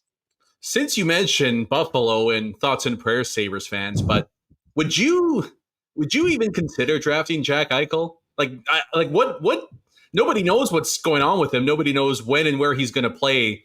Do you even touch him? Like, even if it is a late round pick, just like a stab in the dark sort of a thing? Well, I don't know if you guys have done any mock drafts yet. I'm probably the only one that has, I'll say that. But, when his name is up there, you still want to select it because of the pedigree. And in fantasy, it's one of the main pitfalls I know that I have every year. It's a common thing where you see the brand name player like Eichel, who has one of the higher ceilings in the league. You always just want to take him. Now, I just can't say that strategy is good as of today, as of when this episode is released. I can't recommend doing that. If it's a Yevgeny Malkin situation, the player is going to miss around 2 months and you want to stash him in a really deep league and you get him outside the top 150 overall. Okay, maybe if you're a real fantasy shark and that you're going to make the playoffs and Malkin could come back, late season for you, fine. But for Eichel, I can't say go out and draft a player right now. The situation with Buffalo is very sad. And, the player is so high end. I just hope it works out in some way, shape, or form, whether it's with the Sabres, which looks unlikely, or somewhere else. Now, I think when everybody talks to a fantasy expert, the thing they most want to know is players to keep an eye on for a breakout, and then players to avoid when it comes to regression. Do you have a couple candidates for both potential risers and potential fallers for this season? Sure. Let's start with the Pittsburgh Penguins, since you just mentioned Malkin. That's a team now that I have a lot of concerns about. I think, the past few years, we've almost been projecting or kind of waiting for them to take a step back. It's nothing against the team. They obviously have an incredible core. Sidney Crosby, can't say enough about his accolades on and off the ice. Tremendous athlete. But I do think that, the changing of the guard is happening there. Now with the Malkin news, how many seasons can this team overcome all these injury concerns? That being said, the player that I would avoid in drafts is Tristan Jarry. I just cannot go out and recommend the Pittsburgh tandem. Look at the division. Every other team seems to kind of have improved around them, whether there's injury concerns or not. Geno Malkin is a big time player who can score big time goals in the NHL. So when you don't have the goal support and you already have shaky numbers in net, Tristan Jarry is a guy you want to avoid. Now, we'll be a little bit more positive here. Let's go to the Chicago Blackhawks. Kirby Dach is a player I absolutely love for this season to have a tremendous breakout. It was Adam Fox last year in fantasy that stole the show. I, in fact, got him on my team outside the top 150 overall. I just checked before I came on with you guys, actually, which is incredible. I think it's going to be Kirby Dach this year. Hopefully there's nothing wonky with the line combinations. We've seen a little bit in camp, but as Ryan Callahan from NHL Network says, don't read into anything you see line combination wise in training camp. I'm hoping that's the case with Kirby Dach. I think he's got 70+ point potential written all over him, skating alongside Pat Kane, who could finish top 5 overall points. It's a slam dunk pick in my book. Now, we'll get you out of here on one last one, Robin. Thanks so much for taking the time to join us today. But outside of, I think the consensus at the top is, pretty much agreed upon. You have the McDavids, Draisaitl, McKinnon, Matthews.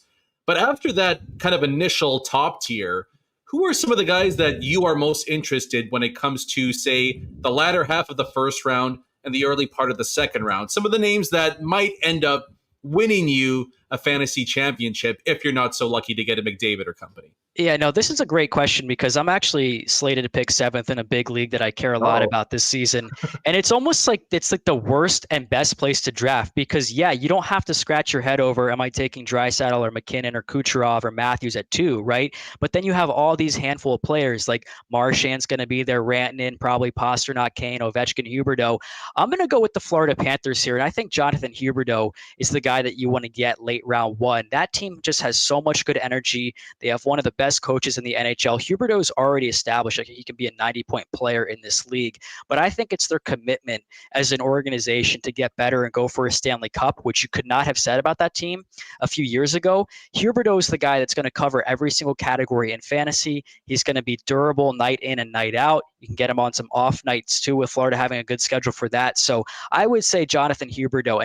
And by the way, left wing in fantasy is so thin outside those like top 5, top 10 guys. Like you need to have that locked in and forget about it. So I'm going to go with Hubes. Well, I'll send you the check after I dominate my league and, I'll send you a cut of the winnings. All right. But I appreciate you so much for giving some great fantasy advice. We'll avoid the Sabres this year, but thanks so much for joining us, Rob, and enjoy their weekend, buddy. Yeah. Thank you. You guys too. Take care. Awesome. Rob Reese, the fantasy editor of NHL.com, helping everybody out for their fantasy drafts upcoming there. Great chat with him there and some great advice on some Winnipeg Jets that you might be able to draft this upcoming year. Remo, we're going to close things out here pretty quickly here, actually with a fun little segment, right? We're going to look at some Coolbet Lines. So we'll take a look at some of the Winnipeg Jets, some over-unders and everything like that. But just remember, get a 100% bonus on your first deposit up to $200 at coolbet.com by using promo code WST. So, Remo, I don't know if you have the list in front of you there. I know you mentioned Nikolai Ehlers over-under point totals for this upcoming year, but do you want to dive into it here and have a little bit of fun before we wrap things up before the weekend? Sure, yeah. I figured we'd talk about some of these lines, get into some other stuff. We do have I want to touch about a new movie that was announced yesterday. I don't want to forget that. But I guess before we get to the lines, you want to touch on the CFL for tonight? I'll fire this up real quick. Yeah. You're going to be tuning. Did you watch that? What was it? This was the game Wednesday.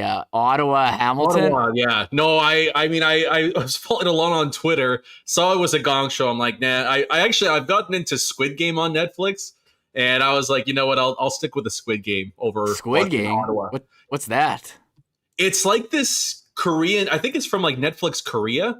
Subtitles? What's that? Is there subtitles? Yeah, subtitles, or you get like the English dub, whichever one.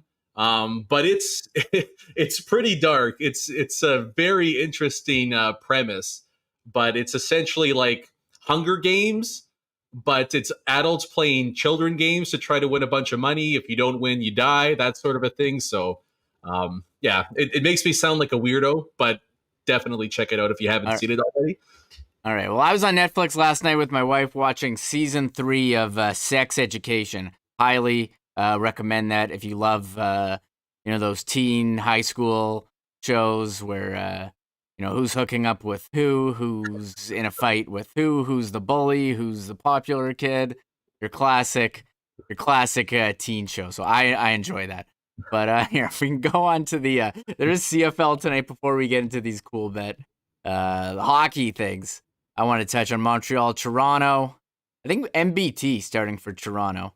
So, right, yeah, that's right. And we got Saskatchewan, BC. I think this is the game to watch if you're a Bomber fan, going for second in the West. Saskatchewan, they lost 2-0 to the Bombers. They bounced back last week. I think BC, they're really coming on. Their defense is strong, and Michael Riley, his arm seems to be in much better shape than it was in week 1. Yeah, I was going to make fun of him, but he has a great reason for going back to Michael, so I won't do that. I kind of like the Riders in this one, man. I think I'm going to go with Saskatchewan to put a little bit of pressure on Winnipeg for first in the West Division there. Then Montreal, Toronto tonight. Yeah, you're leaning one way or the other with that one? I saw people on Twitter saying take the overs on the Bethel Thompson passing props. That's as far as I got on there. I think there's going to be a high total, 48 points. I guess it's like 1.5 points better. I don't know. Montreal's been not ideal. I guess Toronto, their home favorite. Sure, I'll lean. I'll lean Toronto here. Yeah, life's too short to bet the under, so let's take the over with that one. Sure. All right. So do you want to get to the Winnipeg Jets over-unders? Sure, yeah. We got a bunch of them. So I love checking these out. We talked about Ehlers before, NHL futures. Let me pull them. And I just can't believe that they're that low on Nikolai Ehlers. People outside of Winnipeg don't know about him. He was a point-per-game player last year. That 65 seems low. Dom had him at 75. I thought it was going to be like mid 70s we're talking about here. Then it's a bit of that one's a bit of a tough one, but I there's just no way he doesn't crack 70 this year. I think that's an easy bet. Well, we can ask this to the chat here on a fun Friday. Mark Scheifele, this is a good one. Over under. I really like this line. 80.5 points. I thought it would be that. I think I would go over, but not by a whole lot. He can only play 81 games in the season. Because he's missing the first game. So that would be a point per game. Is he going to do it? I mean, you have to take into consideration, possible injuries. I mean, if he's healthy, I think he probably gets there. But I don't know. I think that's a pretty good line. Let's see. Sean says over, Justin under, BA says over. I think that's a real tough one, man. I look, Mark Scheifele has a lot of faults in his game, but point production is not one of them. And, he was on pace for well over 90 points last year. So, when you talk about points, it all comes down to time on ice and power play time. And we know Mark Scheifele is going to play for sure 20-plus minutes a night. And he's definitely getting number one power play minutes. And he's probably going to be the trigger man, too, on the power play. So, I'm not going to say way, way over, but somewhere in the low to mid-80s, I'll take over on Mark Scheifele. Yeah, Dom from The Athletic has him projected for 82. And yes, that projection does include 81 games played. That's not what you have to put in for all your projections on Mark Scheifele. Mitch says over. Let's see, Schickster under. Tico Napoli says over 83. BA Split says 55 motivated this year, wants the Olympics. Yeah. Wants the Olympics. Okay, this was one. Okay, I think we're all talking about Kyle Connor. How about Kyle Connor over under 35.5 goals? Ooh. Is it bad if I say under? What do you mean? Why would that be bad? I don't know. Not that I think he's going to have a bad year or anything. That's a lot of goals, though, right? Look, 2 years ago he had 34 and 82. Sorry, 3 years ago he had 34 and 82. 2 years ago, he had 38 and 71. Last year, he had 26 and 56. So you look at, and I'll check out his projection from Dom. Dom's got him at 38. So I've seen people, like, oh, Connor could score 40. I think over 35.5, assuming he plays full health. I think over on that one. That's a tough one. That's a good line. That's the thing, though. Like, he can score 40 really easily. The only thing that worries me about him is like just the potential of maybe moving off the top power play. Like if Nick Ehlers gets a chance there and maybe that line clicks, then the power play minutes go down, I might be a bit of a pessimist and go under on that one, but not by much. That's a good one. Okay, I think we're all talking. Everyone wants to know about Blake Wheeler's totals, and this is what Vegas, they're trying to set the line. I mean, his points line, Brandon, 56.5 points for Blake Wheeler. Where you at a Blake Wheeler this year? I'll pound the over on that one. 56. Come on. I think that seems low too. I mean, although look, he's not going to be a point a game guy again, but I mean, over 60, getting all the power play minutes. I'm really surprised by that one, actually. I guess. I mean, he had 46. I mean, we all talk about how terrible of a year he had last year. He scored 46 points right in 50 games. And he's a guy who plays every game. I know he was injured last year, but before that, I think he had missed 3 games total. So, I mean, everyone says, "Oh, Blake Wheeler, he's third line player." I know he gets a lot of those points from power play, so I think it is power play dependent. But he's still getting ice time. He's still scoring, and that should be. I mean, I just should go drop some money in here and take the overs, because I think the Wheeler one is pretty low. And I think the Ehlers are both low for sure. I think the Ehlers and the Wheeler ones are pretty low. Interesting. Yeah, that is surprising to me. I mean, that's the thing too. Again, who cares about defensive issues? Who cares that they only come on the power play, right? It doesn't matter how it happens. It's just the fact that last year he was, I think, 0.9 points per game. Yeah. Even at 0.8, that's well over 60 points. So yeah, fantasy is basically about it's about skill, but a lot of it is about opportunity. Are you getting the playing time? Are you getting the minutes? And I mean, he's on line one, and he's on the power play one that last year would get a minute 30 of ice time every time they were, they hopped over the boards. And will that be the same this year? Will that be different? But I think maybe Jets fans are more pessimistic on Wheeler than the numbers would show. And this was one that I thought was interesting. I'll bring up this one. I'm just cherry picking a couple here. We don't get to everyone. Yeah. But Patrick Laine. Oh no. Over under 19.5 goals for Patrick Laine. No. Yeah. That's a misprint, right? And I think it was even lower before. I think it was 17.5. And 19.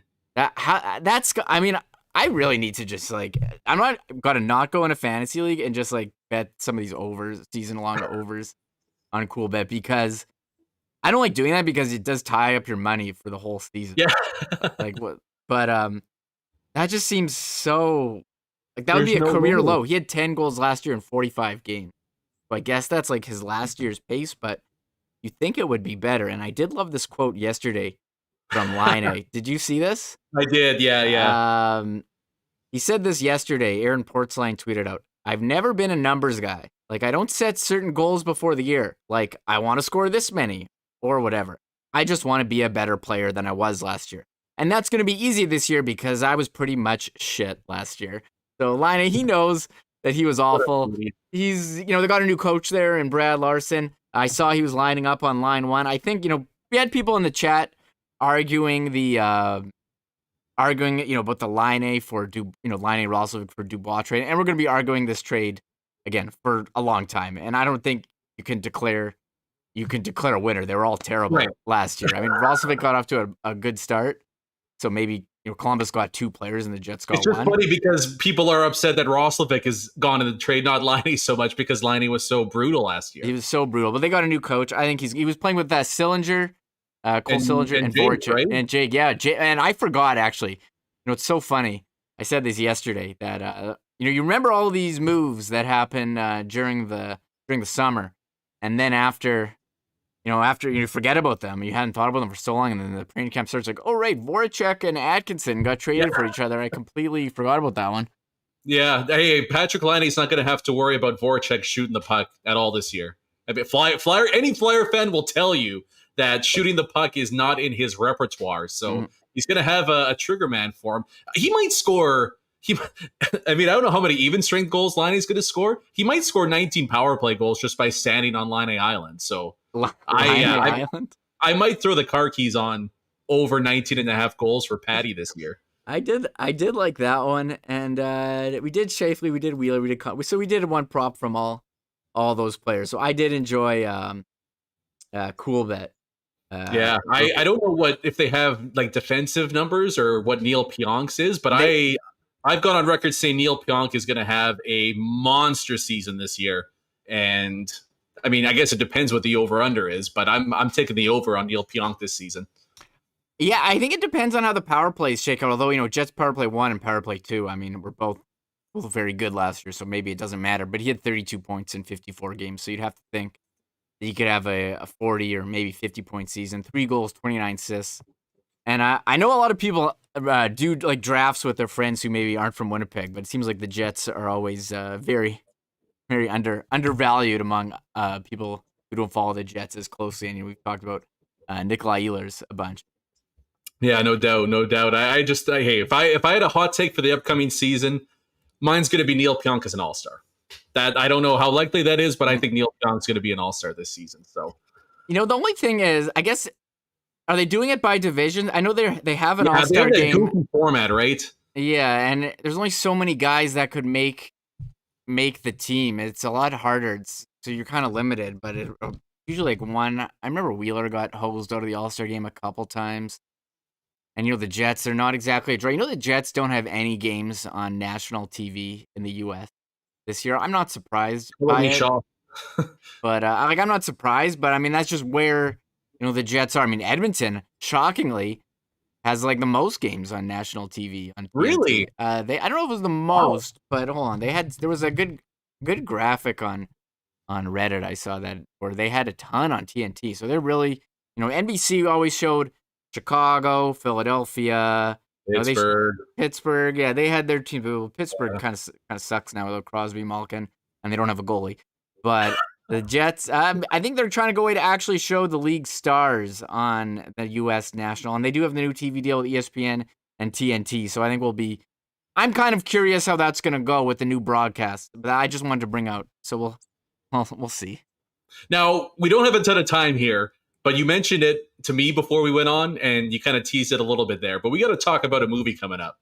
And I don't know, is there a title for the movie, an official title, or we just know like what the movie's about? Okay, this was the story. I guess like Nintendo had some big press conference, yesterday, and they announced. We all remember the Mario Bros. Movie from the early '90s. Vaguely, I remember seeing it. And it wasn't good. I don't think I've seen it since, but. It was trending yesterday. People are fired up for this new animated Mario Bros. Movie starring Chris Pratt as Mario, and Pratt is Mario. Charlie Day is Luigi. Yeah, Charlie Day from It's Always Sunny and Horrible Bosses. If you don't know the name, it's funny because I thought it was a live action movie, and I'm like, shouldn't they be getting Italian people to play Mario and Luigi? But you told me it's animated. That makes a little more sense. It's animated. Okay, Jack Black as Bowser, which could be. Yes. Which could be. And I liked Keegan-Michael Key as Toad. Okay. And this was the best one. Seth Rogen as Donkey Kong. And he's got that like belly laugh. With Fred Armisen, Cranky Kong. So and Sebastian Maniscalco as Spike. I don't know if you're familiar with his comedy, but very, very funny comedian. Is Chris Pratt just in everything these days? Yeah, pretty much. Like every Hollywood movie has to have some kind of a Chris in it. I think that's a rule. I've got to be honest. Like I haven't really seen any of his. I don't see any of those movies, like the Marvel ones. Like I don't. You're not a Marvel guy? I'm not a Marvel guy. I don't care. I used to be. Everyone gets so pumped every time there's a new one. I know there's got like a ton of TV shows. I don't watch it. He was great in Parks and Rec. That might be his best role so far, honestly. But I'm pretty jacked up for the new Harry Potter movie. They came out with the title of that. I won't waste anyone's time because everyone's going to think I'm a huge nerd and no one cares. What do you mean? But just talk about Mario. But Mario, I wonder about that. I don't really have high hopes for it. The live action movie from the 90s is quite possibly the worst video game movie ever, which is saying something because every video game movie has been absolutely horrendous so far. Mm-hmm. I'm not really down for this. So we'll see, but We got a couple people wondering about who's Wario and who's Yoshi. I don't know if that's in here. I got to double check, but that's pretty. It's just so dumb. I would watch a Mario Kart movie. I'd be down with that. I don't know if that's what this is, but no, I don't know. Darb Yours says, "Have a great weekend. I'm too old for this stuff." What do you mean? We're talking about stuff from the '90s. And speaking of if you want to feel old, album Nirvana's Nevermind turns 30 today. If you want to feel old, and we're kind of feeling like all these like classic albums. I know Metallica's Black Album had their 30th anniversary the same year. What Guns N' Roses Use Your Illusion 1 and 2 released in the same day in '91. So I don't know, just like, hey, I just want to say that's like your want to feel old thing of the day. Nirvana Nevermind turning 30. So that's really upsetting. The fact that the '90s are officially 30 years away. I really don't like that. That's not positive vibes heading into the weekend. Not. But do you want to touch on any of these hockey notes? We're gonna sign off. I sent this thing to you, Greg Wyshynski, writing that the league is looking to crack down on cross-checking. I hate guys going to the corner and like you see them give like the shoves, like they're going like this all the time. They never call penalties. You usually get like 2, and then it's like, oh, if the guy falls down, then they give him like a courtesy call, or sometimes they don't call it at all. But it seems like the NHL looking to what do they say, around the boards. They're showing videos to people, so I guess that's something to watch out for. That you can't use excessive force doing this. Like, will they call it what last like 10 games of the season? Then they'll go back to not calling anything. But we've seen eyes on officiating, and I think it's a bigger microscope than ever, especially after the playoffs. Where did you know that McDavid didn't draw any penalties in the series against the Jets? I don't know if you knew that. Well, but that's ridiculous in itself. But that wasn't necessarily that was more like the clutch and grab sort of a deal. But it's been so damn long that cross-checking has been ignored in the NHL, and I'm 100% on board for them making sure that they take a very, very hard look and make sure that it's not in the game anymore, because I hate it. All it does is slow down the more skilled players. So cross-checking, 100% agree. The other thing too is, about 10, 15 years ago, they used to call interference all the time, right? And it just feels like, and that's kind of what you touched on there, Remo, where it's like they might call it for a little bit, but then they just move on from it and they find a different penalty to crack down on. I would love to see interference start to be called the way it was about 15 years ago. But cross-checking, 100% on board for. Yes, I agree. More let the skilled players do their thing, and don't let those you don't really have goons in the league anymore. And some people may say goon is a derogatory term, but yes, let guys like McDavid, Matthews, Ehlers, whoever, be highlighted among the league, and we can't have any of this slow down stuff. So I mean, we'll see how it goes. But that was an article Greg Wyshynski had on ESPN that they're looking to do a crackdown. As they should. Well, we're about 10 minutes from 3:00. Do you think now's as good a time as any to call it quits here and head into the weekend? Yeah, I mean, we got to do. You're not going to make a 6-pack? We can't do a 6-pack here of NFL picks. I can give you a 6-pack off the cuff here, a freestyle 6-pack. The big game of the weekend is possibly an NFC Championship matchup, but Rams Buccaneers, the 3:00 game, basically a pick'em too. I like LA in this one, man. I might lean towards putting the Rams on my 6-pack. Also, sorry, Huss, but the other big game of the week, Chargers Chiefs. Yes. Chargers, I think last time I checked, were plus 6.5. I'll take the points in that one. I don't know if the Chargers are going to win outright, but they've always played KC tough, and Justin Herbert's the real deal. And that defense for Kansas City has been brutal through the first 2 weeks. So might be a Kansas City win, but I'll take the Chargers and the points. Oh, we got a lot of people asking about marbles. If we don't have a prize. We weren't gonna do one, but people want to do a race for bragging rights, Brandon. So with marbles? Yeah, people want to do a marble race. So we usually do one on Fridays. Oh, okay, yeah, I'm down. I mean, maybe we could do it for Monday. I'm filling in for Huss on Monday if you want to quote it until then. I don't want to deprive people of a marble race. I mean, we can just do one, but I'll give you I'll give you I like Chargers +7. I think that's good. The other game, there was one other high total game. Oh yeah, Seahawks Vikings. I know Vikings fans here probably pretty depressed about that loss on the missed field goal to Arizona and the call from radio guy Paul Allen. I mean, he thought it was in, and then it wasn't. Poor guy. Yeah, Give him a break. That was a rough one. But they're +2. Vikings, are they at home? I don't know. I maybe lean Seahawks. That's another team that doesn't have a defense. But I agree. Rams Bucks probably game of the week. I love how Matt Stafford escaped from Detroit and is now having success with a competent coach and competent organization. +1.5 for the Rams. And man, the talk about the NFL this year is like Tom Brady. I mean, still doing it. It's so annoying, isn't it? No, I like it. I like Tom Brady. Yeah. It's pretty cool, don't you think? No, not really. I mean, it's as far as like athletic feats go, it's legendary. I'm just not the biggest Tom Brady fan in the world, but what he's doing, I mean, come on. Arguably still a top 3, top 5 quarterback in the NFL.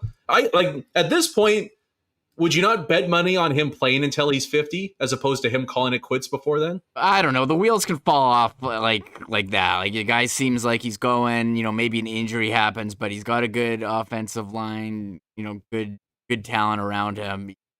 So I guess that he could. That would be pretty wild. I'm not betting against him anymore. I did that like 8 years ago, and he's still played at a high level. The other one I like, I guess I only gave 2 if we're doing a 6-pack, 3 each.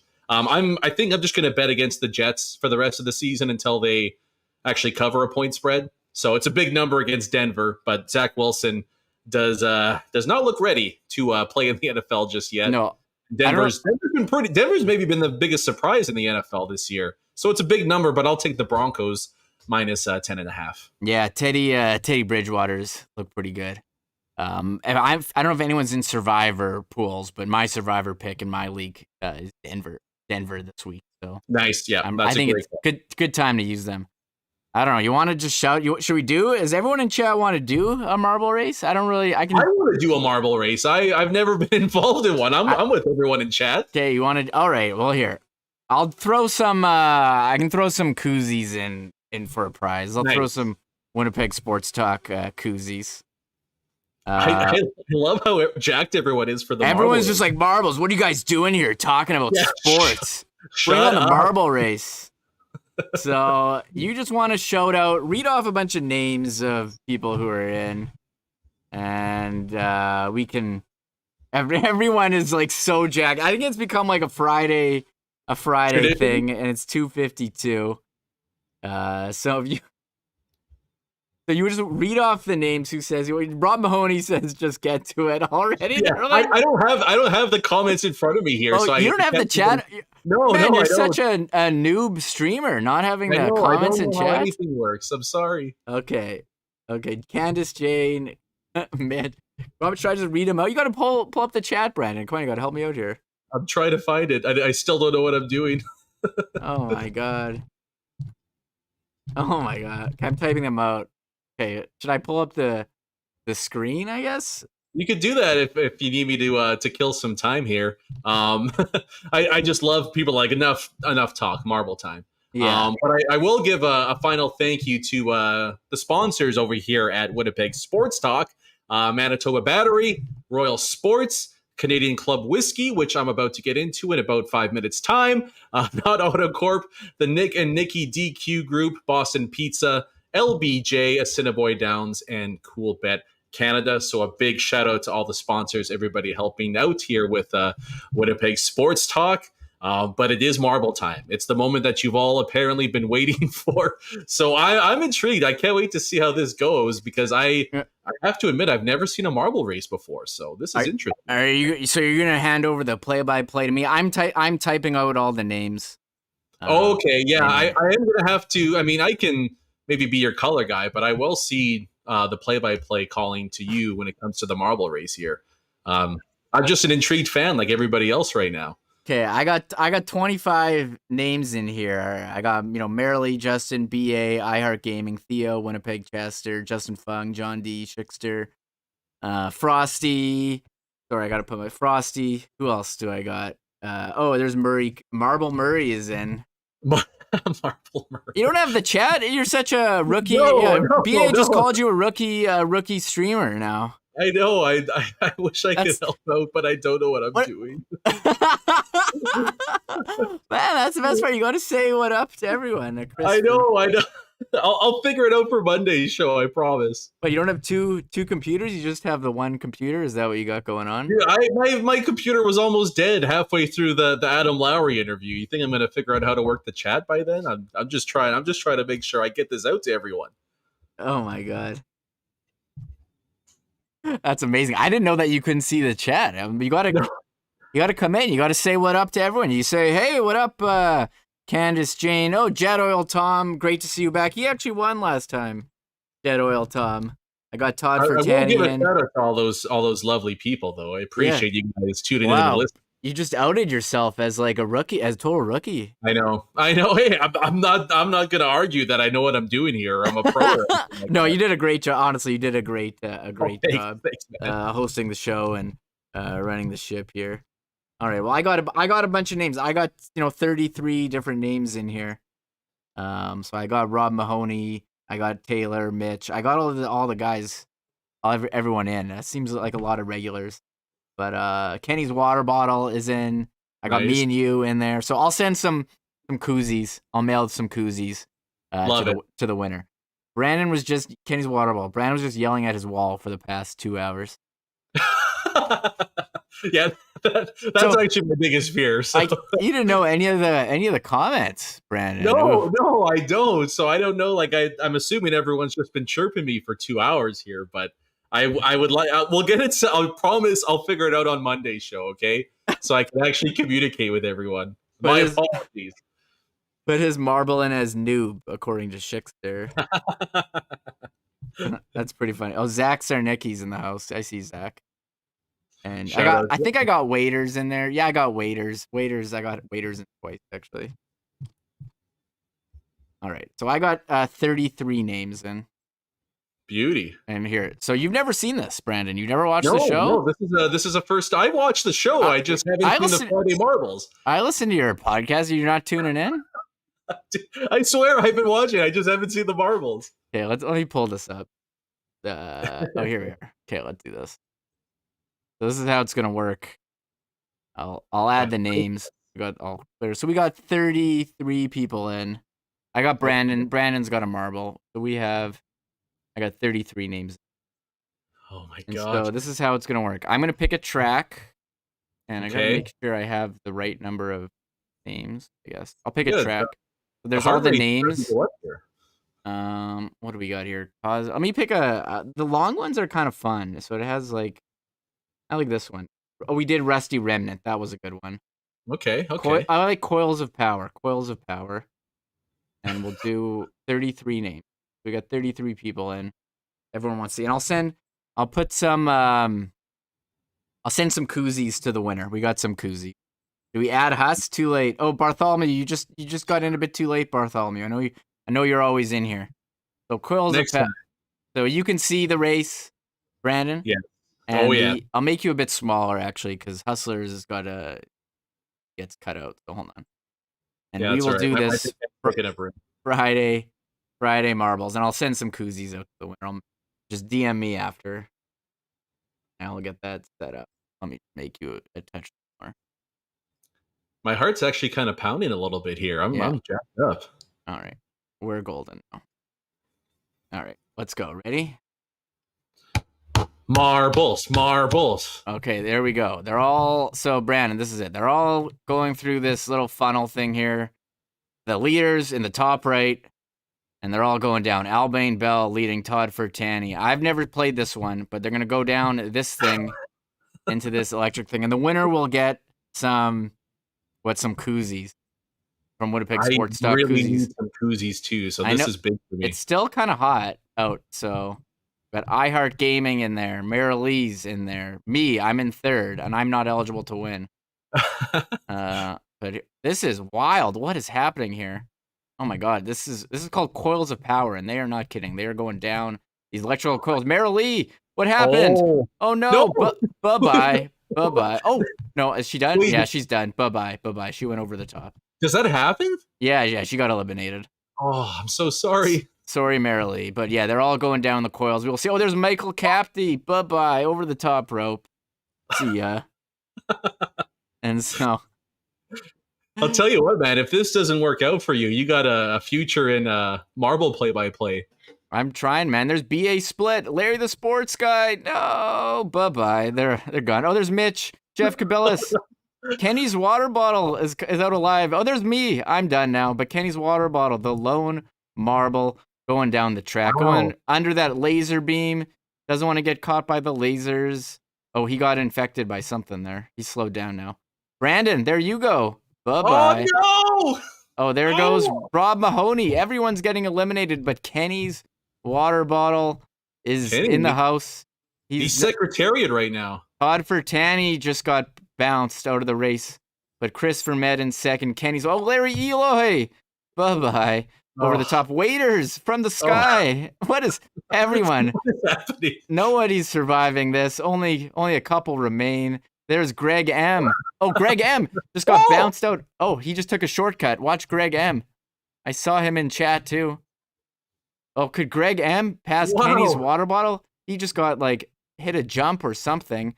And it's Greg M. He's the winner out of nowhere. Greg M. takes it down. Wow. Holy crap. That was a crazy race. Looked like Kenny's water bottle was a shoo-in, but it was in fact Greg M., who somehow got launched out of the coil into first place and into that yellow tub to take down this marble race. Greg M., if you're in chat, send us a DM. Send us a DM and I'll hit you up with a Winnipeg Sports Talk koozie. And if you did really want one, we're on our store.winnipegsportstalk.com. Some great merch on there.